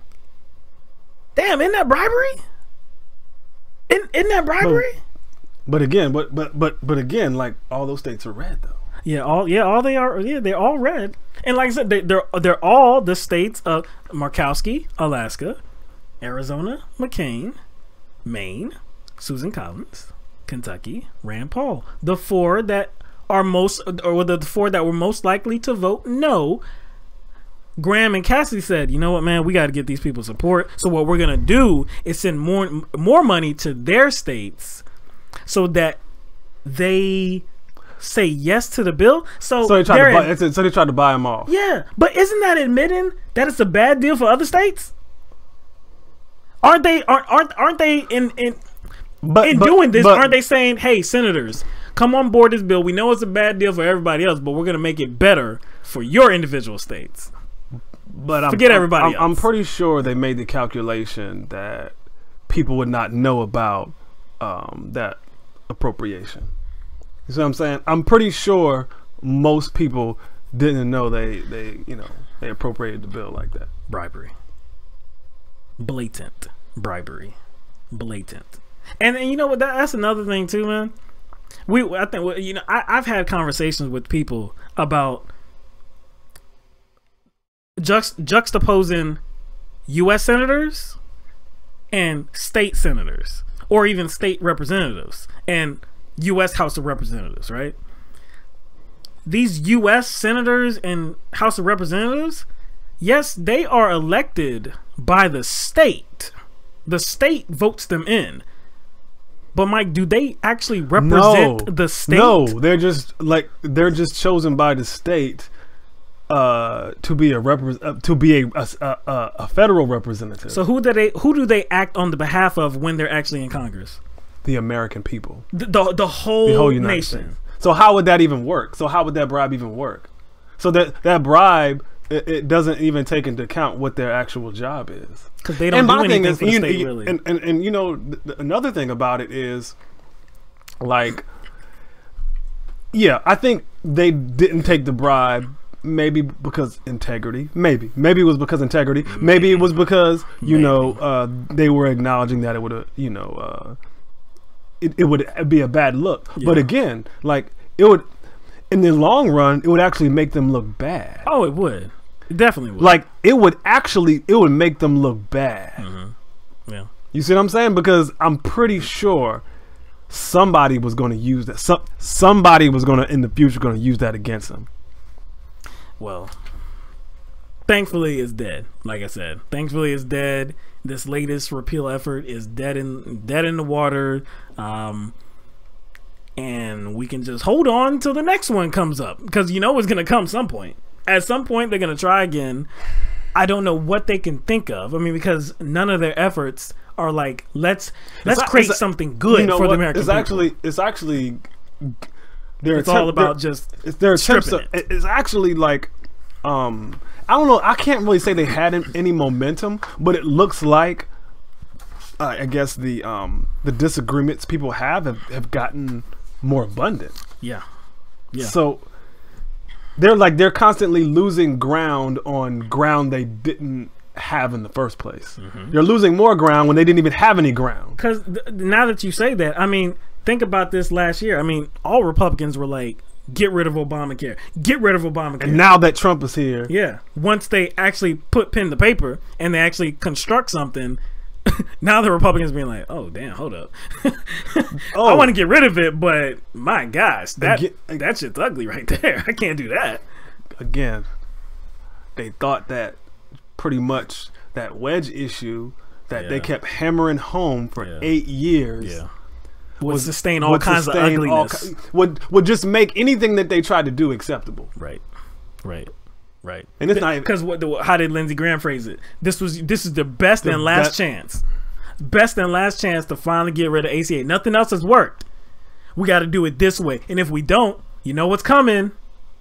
What'd he say? What was coming? What was inevitable? single payer. Single payer is inevitable if we don't get this done right now. So, according to Lindsey Graham, I guess single payer is on the way now. They just scurred. That's all. They just scurred. All right. All right, let's get to one last story right here. We got a couple more, but we'll get to one. This is the most important one, probably. Yeah, and it connects to what we just talked about. Yeah. So, we've had a lot of conversation about companies like Wells Fargo. Wells Fargo, months ago, they had been discovered to they had created 2.1 million phony accounts.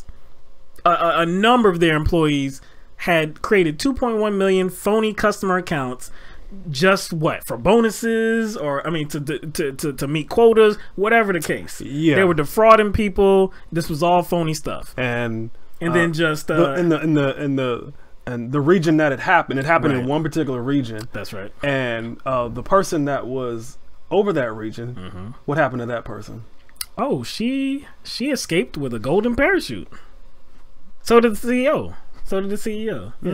And just recently, it was discovered that the initial, I guess the initial look into the books, into what happened, didn't discover everything. Actually, there was 1.4 million more accounts that they discovered. So that brings the total to 3.5 million phony accounts that were created. So they've been fined heavily. They've had to fire some people. But wait, what about the person that was presiding over these? Didn't you just hear me? Golden parachute. You mean the golden parachute didn't come with any kind of penalty? No, just the people that actually. Oh, because employees, the lower people, because the employees obviously, like as a unit, unilaterally did it. Made 3.5 million accounts. Yeah. So yeah, like I said, we've talked about Wells Fargo. Just recently, we've talked about Equifax, who put potentially 143 million Americans, their sensitive data, stuff like their birth date, social security numbers, addresses, license numbers, driver's license numbers, things like that, credit card numbers. They put all of that in jeopardy by not implementing some safeguards, some updates to their system so that hackers could not access. And our institutions, our banking institutions, and institutions that are supposed to safeguard our information. You know, because that's kind of, I see what you're saying, because that's kind of how they advertise themselves. Yeah. Especially when you either watch commercials. Right. They're consumer driven, whether it be Wells Fargo, whether it be Bank of America, whether it be TD Bank, whatever it is, or when you walk into a bank, all of the advertisements and the paraphernalia and kind of how they try to, I guess, influence you as a consumer. It's all about consumer protection and all the things that they do to see that your information remains safe. Right. So again, because of these troublesome revelations that have been that have come out about these companies, of course consumers are angry. They are not satisfied with these companies, and of course one option is lawsuits. Of course, right? Well, now Republican leaders, Republicans in general, are trying to make an effort so that lawsuits are going to be,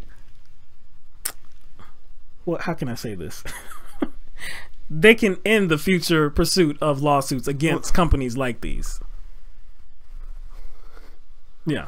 Yeah. Wait a second. So they're barring American citizens from their right to maybe take legal actions against, I guess, companies that have done them wrong in some way. Yeah. Amazing, right? This is from the Intercept. Republican leaders are whipping to secure the votes to overturn a rule CFPB, the Consumer Financial Protection Bureau, finalized in July, which would protect financial companies from class action lawsuits and deny consumers a day in court. The rule is among the most consequential actions the CFPB has taken since its founding. So that was like the Intercept just said, that was just a few months ago that the CFPB put this rule in place so that consumers could group together and sue these bastards. Because what? Okay, so what's the other side? If you're not gonna sue, what's the other side of it? What do these companies want you to do? Oh, what do they want you to do? Oh, wait. Okay. I know where this is going. What do they want you to do? Wait. Okay. Let me straighten my glasses though.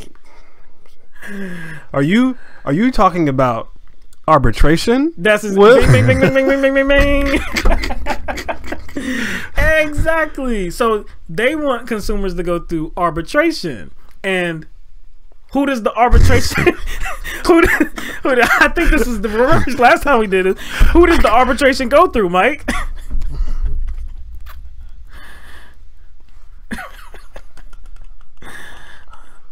The company that they have the grievance with. Exactly. You get a gold star, man. What do I win? That's it. The gold star. That's it, man. So, yeah. So the problem with this is, one, arbitration through the company. That's, I mean, it's ridiculous. That's not going to be objective. No, that's like that. I mean, think about this. Think about. You know how this is how ridiculous arbitration is. Imagine if our criminal justice system was set up that way, where people commit crimes and like the police chief, or like just anybody, actually anybody, not just a police chief, somebody in power, but just anybody. Like, say anybody commits a crime, right? They are allowed to be the jury themselves for some strange reason. They are allowed to be their own jury. Yeah. What would happen? What would happen? I mean, they wouldn't act in the interest of themselves, right? Absolutely not. So yeah, this is what happens. So that's one problem with arbitration. Another is, with arbitration, you're alone, and arbitration can take years. They can nickel and dime you forever. You got to pay money. Because you're gonna have to have representation, right?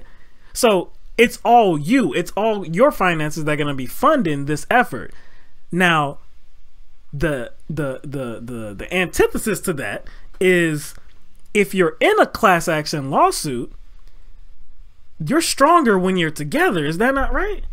Yes, because what happens is, it's like the group of people is represented by a council of lawyers. Right. You know what I'm saying? And so they can probably fund not just fund it, but they can kind of construct it, I guess, for a group, and they don't have to construct it for individuals. And they'll have the manpower too to deal with the all the motions that the other side is probably going to try to drag this on. They're going to be on top of it. Exactly. And what happens is, companies are most likely to just go ahead and settle when there's a class action.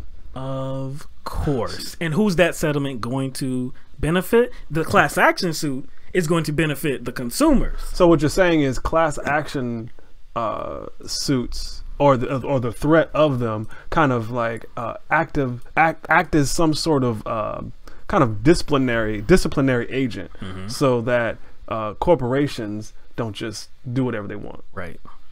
So the executive director of Americans for Financial Reform, her name is Lisa Donner, she said this rush toward a vote in the Senate is a cynical attempt to roll back an important consumer protection before anyone gets straight answers from Equifax and Wells Fargo about the damage they've done to financial lives of millions of Americans. So I think we left out a key piece of information. So Republicans are rushing to get a vote on this, and I believe they're trying to get that done this week. Wait, so They're trying to get that done this week. They're trying to rush this vote through.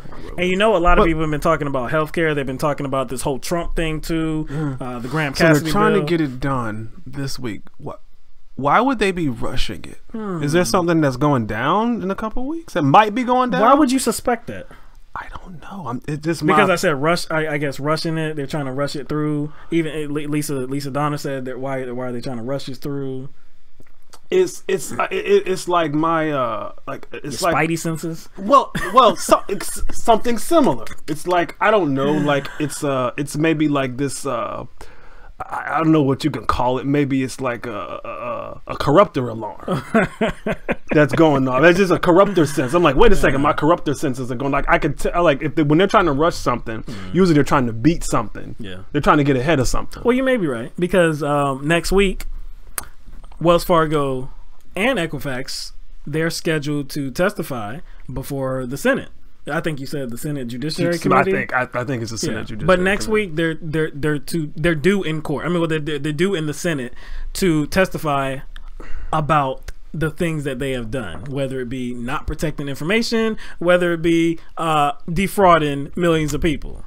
Oh, so basically, this hearing, which is going to be on record, they will be liable for the things that get revealed during this hearing. But if Republicans are able to pass this, the hearings don't mean a damn thing. No, because they can admit to whatever they want. They can admit to whatever they want. You can't sue them. You can't. Yeah. Yeah. So it'll almost be like a So it's like a gift behind the scenes. Like, oh, hey, I'm gonna do you a little favor before it gets thick. Before it gets thick, and then what we'll do is we'll present this hearing to the American people. Yeah. As if it's as if it's legit. And as if, to be transparent. To be transparent. Yeah. When behind the scenes they've already taken care of these companies and given them the biggest get out of jail free card in history. Oh, now, Mike, come on, man. There I go again. There you go again, being cynical, man. Now, but you might be onto something, man, because later on in this article on The Intercept, it says, Public Citizen notes that corporations opposing the rule have spent over $1 billion urging Republicans to pass Congressional Review Act resolutions. The 24 Senate co-sponsors of the arbitration rule resolution have received $100 million from the financial services industry over their careers. You don't say. Damn, them spidey senses, that corruptor alarm you talking about? That was pretty damn good, man. You don't say. They've been getting money from the financial industry. So you're telling me companies... I'm trying to put this together, man. This is really difficult. Complex stuff. So you're telling me financial companies like Wells Fargo, like Equifax, have been lobbying Congress, individual politicians, these congressmen, they've been lobbying them, paying them to, I guess, support what they want to get done and not have to face any repercussions for their bad behavior. They're trying to get their support on this initiative and try to, I guess, create some kind of firewall so that they don't get penalized heavily. It is like, cause like money, like I mean, like, well, Wells Fargo got penalized, but it was in the hundreds of millions. But it's a drop in the drop in the bucket right there, you know. So it's basically what you are describing is organized crime. Ooh. At the highest level too. You're just describing organized crime. Yeah. That's basically what it is. And our U.S. politicians are facilitating this crime. This is like, I mean, like, damn. They are literally the mob. They're literally a mob. Wow. Wow. They are. They are literally shaking down the American. They are literally shaking down the American people. They are literally going from. They're going from block to block, shaking us down. And I'm glad you put it that way too, because they're not shaking these congressmen down. Oh hell no! Because they're paying these congressmen. They're appealing to these congressmen in the only language that they speak, money, and they're saying, hey, do what we want. We will fund you. We will pay you handsomely. All you got to do is back us. All you got to do is make it easier for us to screw people, and then we will return the favor. Yeah, because a class action lawsuit, that would look bad, and that might really hurt our pockets. You know, that might really hurt. So we don't want to be a part of anything like that. No matter what we did, come on, man. We know we got to do business. Business is business. You know, I thought at first, when when politicians make moves like these, I always don't see how it makes sense, because if you're taking money out of consumers' pockets, aren't you doing your part to kind of ruin the economy? Aren't you doing your part in, lessening how much money gets inserted back into the economy? Like, aren't you doing, you know what I'm saying? Like, if you are constantly siding with these corporations, if you are constantly, doing things, doing things that inhibit people's ability to spend money, which would be one of them. Oh, definitely. Wouldn't that have an effect on the to me that's the way I think of it. Like, well, you're making sense though. I mean, I don't think a lot of these politicians, I don't think their primary goal is people. I think it's themselves. I mean, so what you're saying is, like, the money they get, it kind of glosses over what they're actually doing. All of us in the long run, the long run, what they do is glossed over by the fact that they're raking in the money. Yeah, I mean, I'm saying, like, you and me, everybody watching, all of us regular people. I mean, we have there's a price. They can sell us out. The price of authoritarianism. Exactly. The price of oligarchy. Exactly. There's the price of a kleptocracy. It's a price they're paying. Right. So they're invested in keeping their thumb on people. It's an investment. Right. So there's a price on each one of our heads. So they are able to sell us out because it's good business for them, good business for the people that are giving them the money. I mean, it makes perfect sense. It makes all the sense in the world. I mean, what do they have to be concerned about it? Because, as we've said many, many times, one, there's two things that congressmen or politicians are concerned with: money and re-election. That's the two main things that they are concerned with. Not the constituents. No, they're concerned with looking good for the constituents so that they can get reelected. And the way they get reelected is by big money. To fund their reelection, it's a big circle. It's just a cycle that keeps going around and around and around and around. So, if those are their two main areas of concern, what do they care about if people can't spend money? They're going to be good. Their family's going to be good. Their friends are going to be good. And if they happen to get out of office, what's waiting for them? A cushy job. They're going to be taken care of. It just doesn't make sense, because it's like they're not concerned with the economy, man. But not even the politicians, but even the corporations, though. Like, they won't raise the minimum wage, right? Right. But they got all this money to influence Congress with. It just doesn't make any sense. You would think that, like, why spend like $1 billion? $1 billion? $1 billion? They spent over $1 billion lobbying Republicans.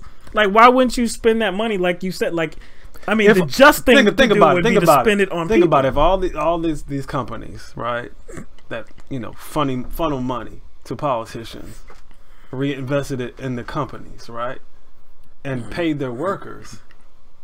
And what would the workers do? Where would the money go? The money would go right back into the economy, right back to those companies. Yeah.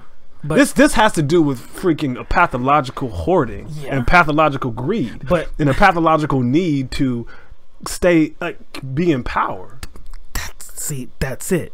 Not just politicians. Just that's kind of a human. It's a human trait that it is exaggerated within that group of people, but still, check out the foundation that you're trying to lay, though. Check out the specifics of the situation that you're laying the groundwork for. If they actually did that, right, of course the economy would be better, the middle class would be better, even poor people would be better, right? Everybody would be better for it. America's economy would be so much better. But you know how it would be a negative to them? think about if you're not actually struggling for work. Think about if you're not actually struggling to eat. Yeah, because you won't be just willing to take anything. That's it. You're not willing to take. If you're struggling, if you're at the bottom of the totem pole right here, you're gonna accept shit because you need to put food on the table. You need to shelter your family. So you're gonna accept all kinds of bullshit. But if you're in a better place up here, then you don't gotta accept all this nonsense. You can be selective about the work environment that you choose. And if the work environment isn't to your liking, you can say bye-bye, I'm gonna go somewhere else. That would be to the detriment of their employer. They would actually have to update their facilities, update the working conditions, provide a better workplace for their staff. But again, they have the money to do that. They have the money to give billions of dollars to politicians, and they do have the money to do all that. That's what I'm saying. That's why it's deeper. It's pathological. Yes, it is pathological. I mean, this is a very purposeful, a very pathological effort to sustain that income inequality gap. Again, I think I've said many times, I have no problem with wealth. I have no problem with wealthy people. But when the people down here are so downtrodden that they can't afford basic things, like they can't afford shelter, they can't afford food. I mean, they can't afford clothing. You know, if they can't afford health care, if they can't afford the essential things that you need to actually live, not to live like well, not to have a Ferrari, not to have a Mercedes or anything like that, just to be able to sustain you and your family, just above just being a bum, you know, just to have some kind of integrity. Live with some kind of integrity. That's I think that's what everybody, well, that's what regular people want. But the people at the top, they don't want that, because if you have that kind of situation, that's going to shrink that gap. Less money at the top. Yeah. And I do think on the back end of that, there's too many people. A lot of the people reside in the most powerful nation on the planet. There are probably too many people that live here that kind of have that same attitude too. Yeah. Even though they're not in, I guess, political positions of power. Oh yeah, we see that all the time. We see regular people doing the bidding of rich people. Why? Because I don't think it's, and honestly, like, I don't think it's about people being sheep, actually. I think it's about people kind of having a similar attitude. Yeah. I think it's about people wanting to be in that place. Oh, no doubt. No doubt. So I mean, this has been a mainstay throughout the course of this country, though. I mean, because, I mean, we can go back to it whenever whenever the opportunity presents itself. But when slavery was intact, it wasn't a lot of, I mean, it wasn't like all white people that had slaves. It was some rich landowners that had slaves, right? It wasn't poor white people that had slaves.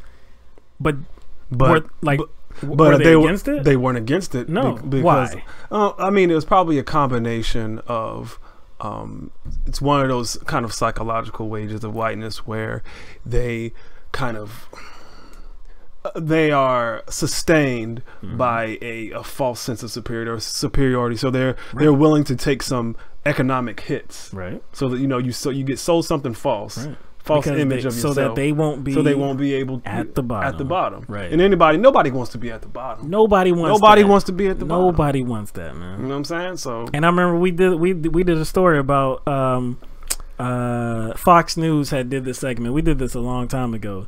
But it was a story about, I think there was a video about this woman in a grocery store that was criticizing this man for using food stamps.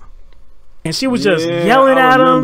He was like, I pay for that and blah, blah, blah, blah. I mean, she was just going at him, right? And he was like, no, I work. I work. I pay for this, right? And the panel, Fox News, was all behind the woman, cheering her on. And it's like, why would you go after food stamps when there's corporate welfare that is so much more expensive? Because it actually you don't go to the top because you attack the people at the bottom. Because it connects to what I said. Yes. She has the same mentality of those people. She has that personality where I guess, I don't want to say she's glorified, but there's people who have a particular personality type that kind of are psychologically enhanced by how they view themselves compared to other people. Right. You know what I'm saying? And they kind of have that same. Oh, we got a call coming in. Yeah. Let's take a call. Yeah, I can hold off on my point. All right, you're on the air live with LTMB. What's your name and where you calling from? Hello? Oh, hold on. It's not connected. It's not connected. God. All right, well, let's close this out. All right, caller, call back. Let's see if we can get you on. All right, let's see here.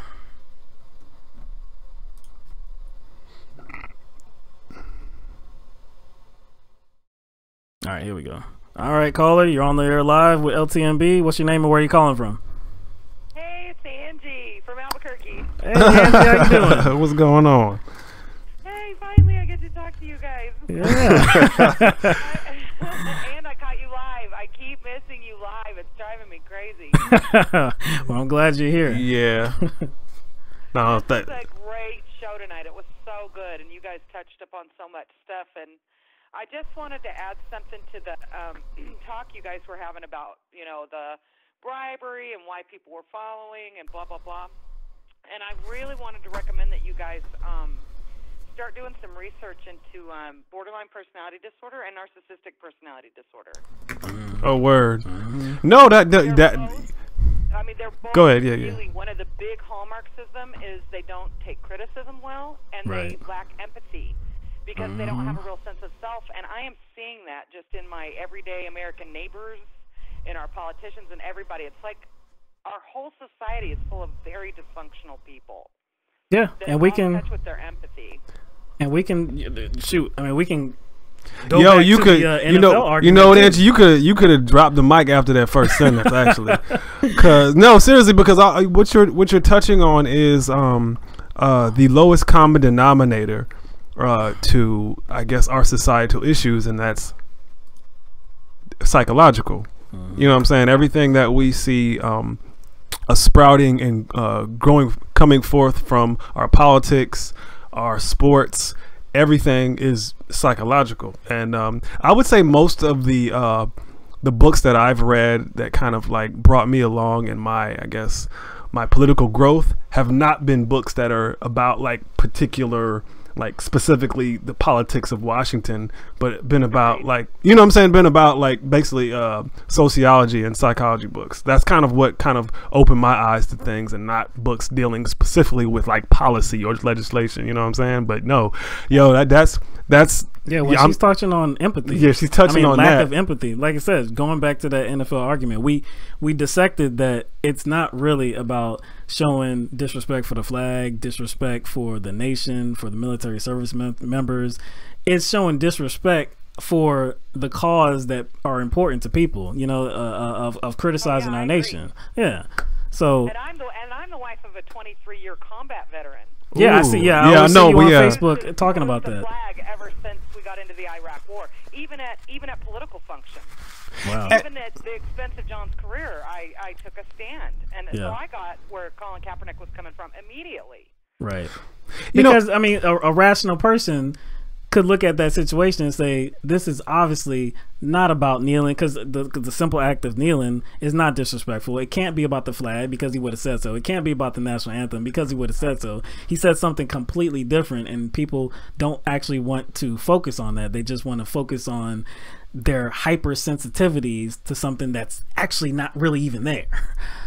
Yeah, yeah. You can't make logical arguments with people anymore because they have shut down.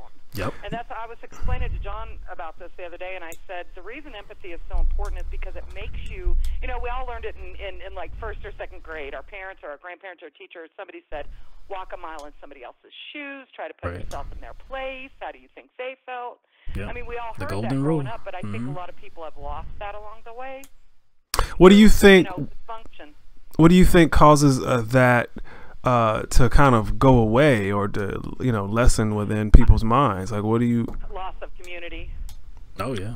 Right. And focus on individualism instead of community, and the Ayn Rand effect. Oh dang. And I told John, I said, you have to realize these people that we're having these disagreements and arguments with, well, first off, they're wrong. Yeah. But they think they're right, and it's because they haven't nurtured their empathy. They have empathy. They have empathy for their families. They have empathy for the police. They have empathy for things. But they have lost their empathy for their fellow human, for humanity outside of their ideological group. And so, like, empathy is like on a scale. Like, some people are really empaths, and they're like a 10 on the empathy scale, and they cry at everything, and they're really emotionally in touch with everything that's going on. And some people are like a 1 or 2 because they haven't nurtured that empathy. They've nurtured other things like hate and greed and bigotry, but it's still there. And so that's why I now try to approach my arguments by trying to find something where they can empathize. Right. That's hard to do. The argument was brilliant that he gave on, I don't know if you guys saw it, on, I think it was on ESPN, about if Colin had knelt for the troops, this would be a whole different discussion. Right. Because and when you talk to even the veterans that are like, oh, these disrespecting the flag, as soon as you say that, they start thinking, because they've then put themselves in somebody else's shoes. Right. They then get it. So if you can find the empathy in the argument, it's always the best. Just some advice. Yeah. Not for that's anybody listening. That would be very difficult. No, I'm listening achieve, too, because I'm always trying to talk to people, and I'm always trying to find my angles in, and I feel I do need to be reminded sometimes of maybe how to approach it. So I'm taking that pretty much to heart. They're wrong. They're wrong, but it's like I said, I think what crystallized the lack of empathy for me, and how difficult it is to actually reach a person like that is not actually thinking logically, is what happened last night on the Monday night game, where they took a very thoughtful approach to not disrespect anybody, even though we know it's not disrespectful. They said, hey, this is offensive to people. We don't want to shine a light on it. We don't want to offend people in this way. So we're going to remove that aspect of our display of unity and equality and justice. And people should get behind that. People should be okay with that. And people were not. Even the president of the United States was not okay with that. So, man, because they're not coming from a place of empathy. They're coming from a place of reaction. Right. So they're not thinking about it logically at all. Yeah. You guys always bring the logic, and I love it. And you always give me arguments that I'm like, oh yes, that's perfect, that I can use, and I love it. I love you guys so much. Shoot, you sound like you bring the logic. Oh yeah, I always read her Facebook page. I know, for real. I'm like, we always on top of your stuff, girl. Yeah. I mean, shoot. I just love you guys. I love truth tellers. I love truth tellers. Well, thank you very much for finally calling. I'm glad to hear your voice. I know, right? You gotta. Yeah, you guys do, and get T-shirts. Oh okay. Yeah, I know. We're still working on it. We're gonna get that. We're gonna make that good night. Very priority.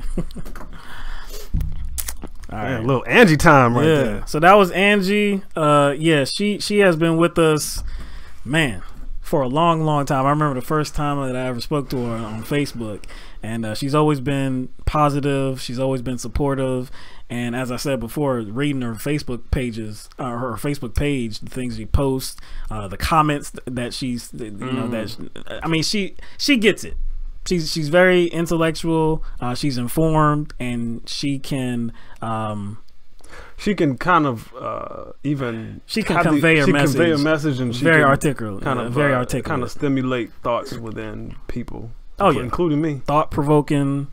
She's everything. I mean, she's an asset to have in the Facebook world, in this nation, in this world. In our post, I mean, she's just an asset. So thank you very much for calling, Angie. Over there, and Was she over there in Breaking Bad country? Was it New Mexico?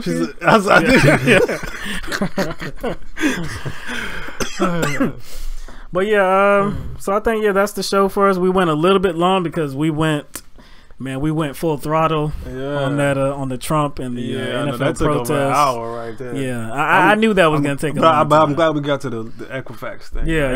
I think there was some things we still didn't even talk about with that Trump thing, man. But I think we went pretty in depth with it.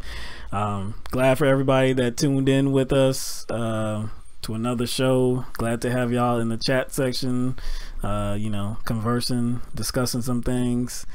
Thanks for being here, Kev. 2-bit Rasputin, Claire said this caller is spot on. That's to you, Angie. Spot on. Thanks for being here, Hugh. There's a couple of names I don't recognize in there. Yeah, I know. Maybe some new people in here. We got to grow this thing. That's what we're trying to do. And I think we do need to do some more outreach, some more promoting, some more marketing, so that people know that we're here. Know that we're back, know that we're here, know that we have a live show.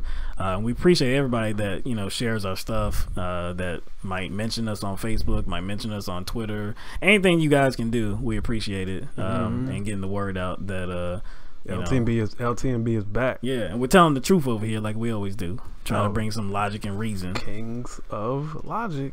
That's what we're trying to do, man. You know what I'm saying? So hopefully this thing just continues to grow. We get bigger and bigger, and we can reach out. I mean, cause really what I want to do, man, it doesn't happen often, but I really want to connect with somebody that is not like-minded, and we're able to change their mind about the way they're seeing things. I mean, anybody out there that's in some comment feeds and you're going back and forth, but it doesn't happen. In what capacity, often. though? In what capacity? Not just. I mean, not just on any. It could be any issue. No, I mean, I would say I've had moments like that before. Many. I would say, but again, like, it's hard to do that with complete strangers. But like Angie said, if you find that issue and connect with some issue that they value and approach it from there, it's easier. Right. I found that actually works. It's just not often enough. It's not often because enough. you have to get to that point. It's the getting to that point, because everybody is so defensive initially. It's hard to even talk people down to get because a constructive conversation. That's probably the hardest throw these part. monkey wrenches into the conversation to break it all down. Sometimes they get combative, they get offensive to you. The best thing to do is probably not react to that, but it still might shut the conversation. You know what? down. But see, you know what actually has kind of helped me a little bit, and how I deal with people like when there's some sort of rift or when there's some sort of conflict. I use the same tactics that I used when I worked customer service. I use some of those same tactics to talk people down. And you got to kind of like trick them. You got to kind of trick them a bit. Sometimes you got to trick people. Like like a customer calls, right? Customer called. They'd be mad at something. They'd be mad at us. Where's my product? I ordered it like 2.5 weeks ago. I mean, it's your fault. Even though you didn't personally do it, I don't even know you. It's your fault. So you gotta, what I used to do? What? I used to be like, yeah. I'd be like, you know what? This is messed up. Let me know what. I act mad with them. And that would be, they were like, what? Dang. So like, I use that tactic. So I whatever they're coming from, I like take it there, and so I let them have to think about it. That's what I used to do. So if I'm like, it's hard. It's usually it's almost impossible. Yeah, it's like almost I said, impossible. because especially when they're coming from a place of illogical thinking. Like Angie was right. Like combating a lack of empathy, combating an illogical thought process, man, that's damn near impossible.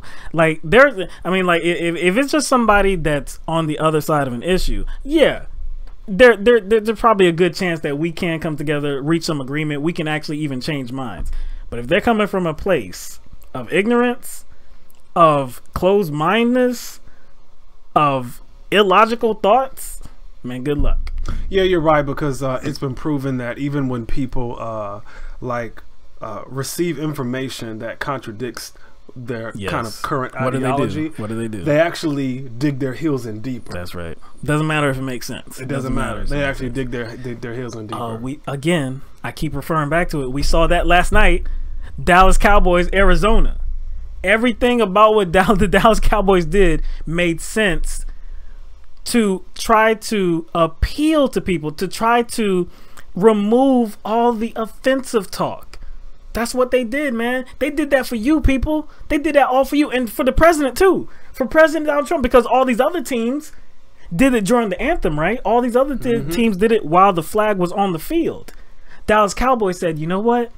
Our NFL fans are fans that aren't even in the fans of people that aren't even fans of the NFL, our politicians, our president. You know what?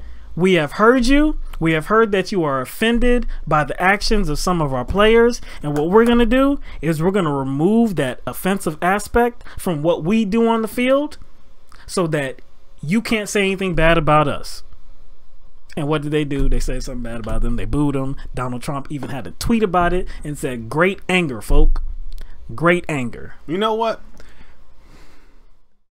It's not about what they do. Like I said at the beginning, even though it's a bit frustrating and even though it's a bit annoying, I like it that Donald Trump is kind of the blackhead of the United States. He is the blackhead. He is like, he is poking himself out. He's the big pimple on America's ass. I wasn't even going to the ass part. You went to the ass. I was straight up. I was just thinking normal, like cheek. I was thinking cheek, you got the white pus on it and everything, dog. Back, you went straight for the butt. Yeah, dog. Right on the ass, white pus, big pimple, dog. And it's it's like I do think it's great that he's kind of separating those layers out of us. Right. He is like, he is. I wouldn't say he's bringing people together, but what he is doing is he's kind of bringing some things to the surface in people that need to be, let's say, exorcised. There's some demons that need to be exorcised. Yeah. There's some dysfunctions that need to be revealed. And a lot of people are kind of revealing that through their responses to Donald Trump. You know what I'm saying? And I again, it's frustrating, it's annoying, but you know what? I'm sitting back and I'm just like, you know what? Sometimes healing is ugly. Yeah, and that's the thing. Like, I think we kind of live in a world that's like we expect everything to come, conveniently, right? And we kind of want that very kind of superficial feel good healing, and sometimes we don't realize, before that healing has to come, you gotta cough up that snot, you gotta blow your nose, you gotta like go through that fever. And it's not pretty. Or like when you're going through that detox. So right now, or we going through this stage where we going through a detox, and right now we seeing a lot of ugly stuff, and it's necessary. I would echo the same sentiment about how Donald Trump, his actions, his words.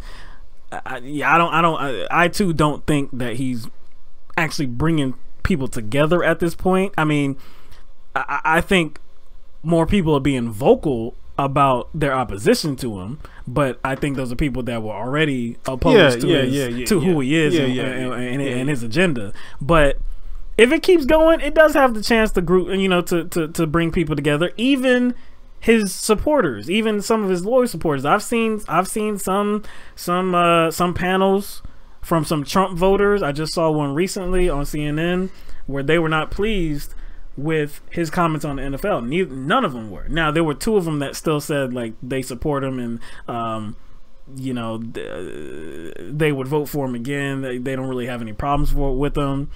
But as it is concerning this NFL conversation, they were not they were very dissatisfied that he decided to interject sports into politics, because we always hear that the other way, right? We always hear like, hey, you sports heads, you sports figures, either it be commentators or the athletes themselves, stop talking politics. All right, stop trying to interject politics in sports. That's not your job. Just stick to do what you're doing. You know what, since that's the case, but Donald Trump did the same damn thing. What's coming up? Was it November? What's coming up in November? And what did the NFL observe? Is it October or November? What are you talking about? The breast cancer. Oh, yeah. I think it's October. It's October. I think it's October. Why don't we keep... That's a political issue. Yeah, it is. Shouldn't that stay out of sports?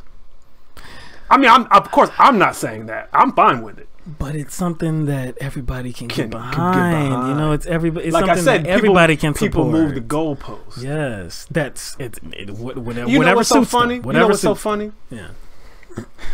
Equality and justice. You would think everybody can get behind that too. But guess what though? But guess what? The irony in all this, like to say, you know, politics shouldn't touch sports is the most laughably ironic thing, considering that the Pentagon was paying the NFL to put on patriotic shows. And the height of hypocrisy, considering that what isn't even if it's considered patriotic, superficial or not, isn't the Pledge of Allegiance or Star Spangled Banner or flying the flag, jets flying over, soldiers standing, isn't that political? Isn't that political? I guess it's so first nature, not even second nature. No. If I guess if it comes so natural, but isn't that political? So how can people say sports and politics don't go together when these type of you said we automatically put it together? We had people probably just kind of overlooked this because it was the halftime show at the Super Bowl, but at the Super Bowl, a halftime performance featured drones. A lot of people didn't even catch that. The halftime performance, the very patriotic halftime performance, featured the usage of drones. Yeah. So please don't tell me about politics and sports when one of the most watched sports events in the year had one of the military item that causes the most killing. What I see is, like, by interjecting politics into sports, like you're talking about the Pentagon paying the NFL, having players get on the field, and this whole show about patriotism, about respecting the flag and the national anthem. What I see is that it's kind of like, hey, we only want politics to go so far. So yeah, you can be on the field. Yeah, this can be politics per se, but we don't actually want you to say anything about it unless it's for the good of humanity. Then you can talk about it. But then when somebody talks about something, I guess that's uncomfortable to a certain segment of people, that would be for the good of people, though. It'd still be for the good of people. It's still patriotism because you want to see your country do better. It's still not okay. So things like, you know, we've heard this about there was this guy on CNN, Paris. I forgot. Oh his name. Lord, oh God. Yeah, but I saw this on Fox News as well, and the narrative is that, well, look, this should not be able to happen, like this whole protest and this knee thing, because a player like D'Angelo Williams, who was playing for the Pittsburgh Steelers at the time, he couldn't put on a show to support breast cancer awareness because he wanted to do something as it pertains to his uniform to show his support for breast cancer because his mom had breast cancer. It's something that impacts him personally. So he wanted to do something through his uniform to do that. And so the criticism is that, hey, well, players can't do that. They can't support breast cancer. They can't support any kind of cancer. They can't support any host of issues that are important to them. So why is Colin Kaepernick able to take a knee and support an issue that he wants movement on? But see, there's a clear difference in the way Colin Kaepernick is going about his way of bringing light to an issue than what, say, D'Angelo Williams did. What he did was on his uniform. What he did was based on his uniform. And there's a code. A uniform code. There's a uniform code that disallows certain changes to the NFL uniform, to the team uniform. But see, wouldn't that make sense? Because that has to do with like a that's a uniform. It's a uniform issue. Again, it's like I don't care where you work at. You just name any place. I don't care if it's Kohl's, Target, Walmart. They have uniforms. So there's some things that are acceptable, some things that are not. Some places you can wear jeans, some places you can't.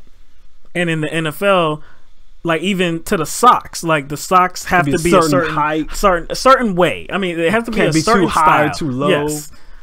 So that's in the rules. That's in the rules. But so D'Angelo Williams was in violation of a rule, of the rules. Yeah. Is there a rule? Is there a rule? No. About what you're supposed to do? No. During the national anthem? Like we said earlier in the live show, there has never been a rule. They were like. There still is not a rule. Now there was, like I said, a heightened emphasis placed on it because of the payments from the Pentagon. But not a rule. Not a rule. Nothing official saying that this is what you can and cannot do. No. And it's no official rule. But still, like all that, like. And like he said, he was on with Mark Lamont Hill, I think. Yes. Mark Lamont Hill still responded with a good point, but I do wish he would have. Yeah, he would have brought that. He would have brought that up because those are two things that were not even equivalent, separate. But again, it just to me, it makes sense to kneel during the national anthem, and when the flag is flying, it just makes sense because, like I said, if the United States is supposed to adhere to what the flag represents. It's supposed to be a symbol for what the flag represents. It just makes sense to kneel during events where what the symbols is supposed to represent is being attributed to America. Of course you would kneel because the United States is not upholding those things. It just makes sense. So again, this has nothing to do with disrespecting America. Nothing to do with kneeling in the flag and the anthem. This has all to do with what issues Colin Kaepernick and others like him actually brought to the forefront and actually wanted movement on. Wanted some changes, some impactful changes made in this country. And Sarah Huckabee Sanders, in her press conference, she said the conversation has shifted to something different, right? It's no longer about that. But then later said, hey, protest the cops. Don't protest the flag. Don't protest the anthem. This whole surrounding issue is completely nonsense. It's not rooted in any type of logic whatsoever. And like I said, the thing that solidifies that point to me is that showing last night, Dallas Cowboys versus Arizona. For our president, the leader of our nation, to actually say what they did and the anger that the anger that resulted from what they did was great anger. He was proud of people for booing. He was proud of people for being angry at the Dallas Cowboys being so mindful and being so thoughtful of the sensibilities of these people that were so highly offended. Like, you can't win SVP on ESPN. Stephen Van Pelt. Yeah, Steve, is it Steve Van Pelt? Stephen, I think it's Stephen Van Pelt. Yeah, Scott Van Pelt. Scott Van Pelt on ESPN last night too. He was talking about the same thing because he was talking about how Jason Garrett detailed how they went to painstaking efforts to come together as a group and decide what's the best way that we can actually come together and display our unity and our compromise. The compromise, but we want to reflect that we're unified and that we wish for equality for everybody in this nation. That's what they wanted to come across like, but they did not want to offend anybody. They didn't want to involve the flag and the national anthem. So after hearing that, Scott Van Pelt is like, well look, the people that are mad, you're just gonna be mad. I got nothing more for you. Like, if you're mad at this, then you're gonna stay mad. You just want to be mad. Like, it doesn't matter what people do. The simple act of kneeling promotes anger for you because why? because you equate that kneeling with what? What do they? Come on, man. They don't equate that kneeling with disrespect for the flag. They equate that kneeling to making them feel guilty about not addressing the issue that initiated the kneeling in the first place. And you know people don't like to feel guilty. You know that's a heavy burden on some people. They don't want to feel guilty.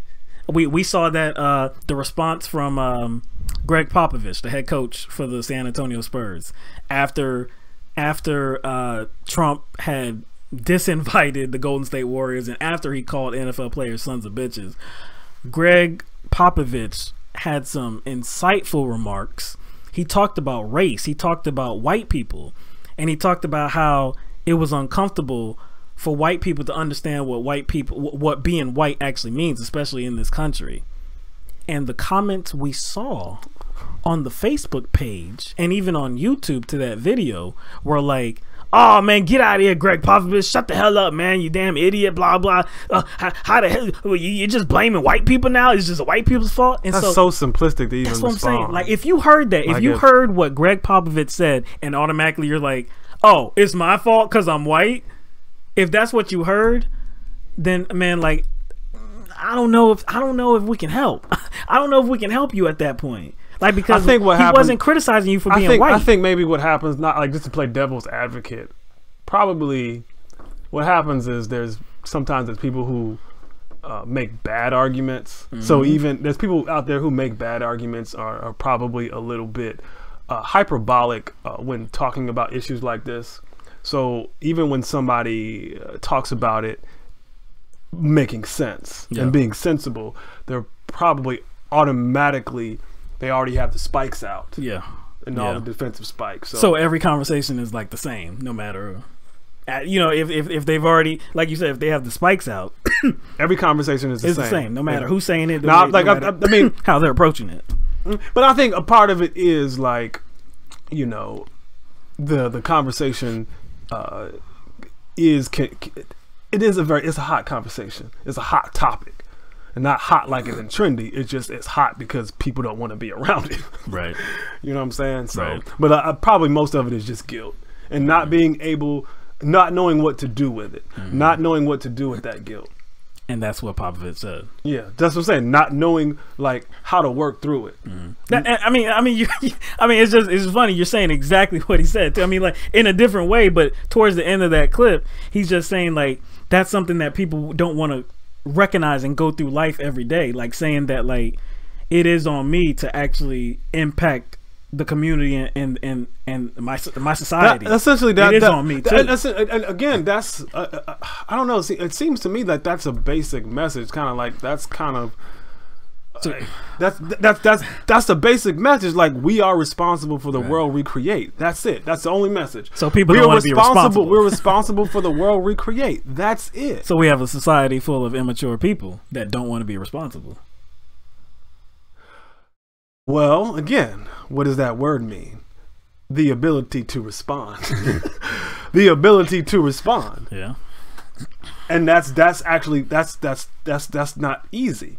If you're like, that's not easy, but again, everything, we're built on a world of convenience. Right. Like our food, our churches, our medications, everything is about convenience. The popcorn patriotism of just waving the flag and just putting your hand, that's popcorn. That's everything is about convenience. So like people ain't got time. We are literally like submerged in a world where everything is made convenient, and we think that's not going to apply to how we choose to, or how we, I guess the methods we use to try to repair ourselves. Like we do probably think it should only take just popping a pill and then we should be done. But so no, actually, like these feelings that are coming to the surface, they don't conveniently go away. And since we are so used to, I guess, things being fixed right away and, you know, our convenient life, it's going to be a little bit difficult. So it's that first world, man, that first world. So really the guilt is on them. I mean, because it's not people like Popovich that are talking. It's not people like us that are talking about what we all need to do as a society. It's not that we're putting guilt on people, but if in response to what we are saying they feel guilty, maybe it's because they are not intended on doing anything. Yeah, because like it's just automatic that bam, okay, well I know it's like it's not like they're maybe conscious of it, but it's like I know I'm not about to do anything to fix anything, and so it's like throwing up a defense mechanism. I'm like, okay, you're saying that I'm guilty even though you're not saying it, and I'm gonna fight back against that notion.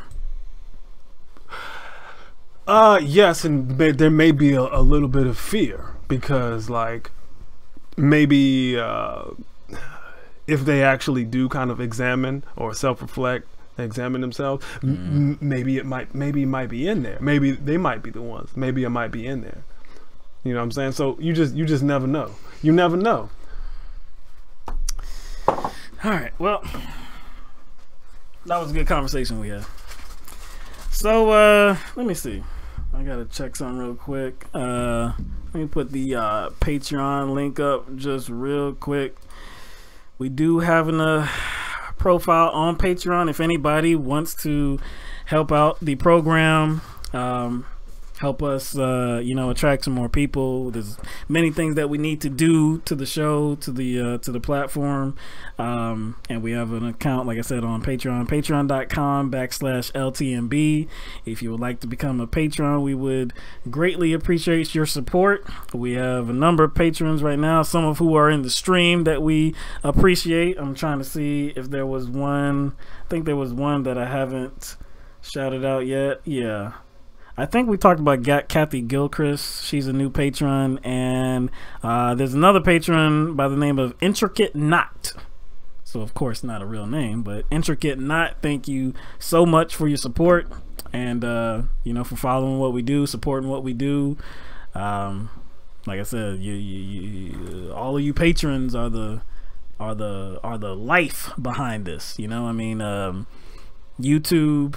We're trying to use YouTube and Patreon as a means of income. Well, not even income, as a means of supporting the show, because we are not making income. Yeah, because the show, like all the money comes into the show. Exactly. Yeah, it's just funnel right back into it. I know, right? But like I said, we definitely appreciate everybody's support. Oh, you know what? I want to give a special shout out because Kevin is always in here. Kevin is always in here in the stream. I think we see him every single time that we go live.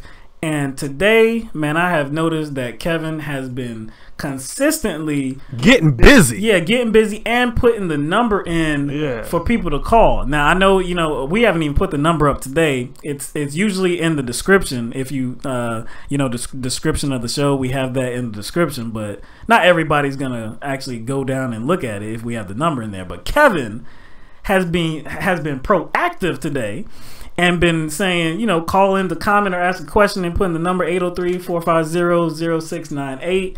Man, Kevin, we may need to make you a moderator here because you're doing us a huge service, and we appreciate it immensely, man. So shout out to Kevin, man. We didn't even ask him to do that. Nope.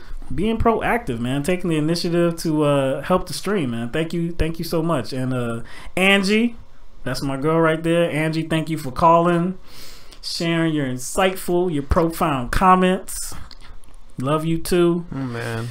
Love all y'all that, like I said, regularly watch us. All of you that share our stuff and support us, man. Like I said, we wouldn't be doing this without you. So that's all I got.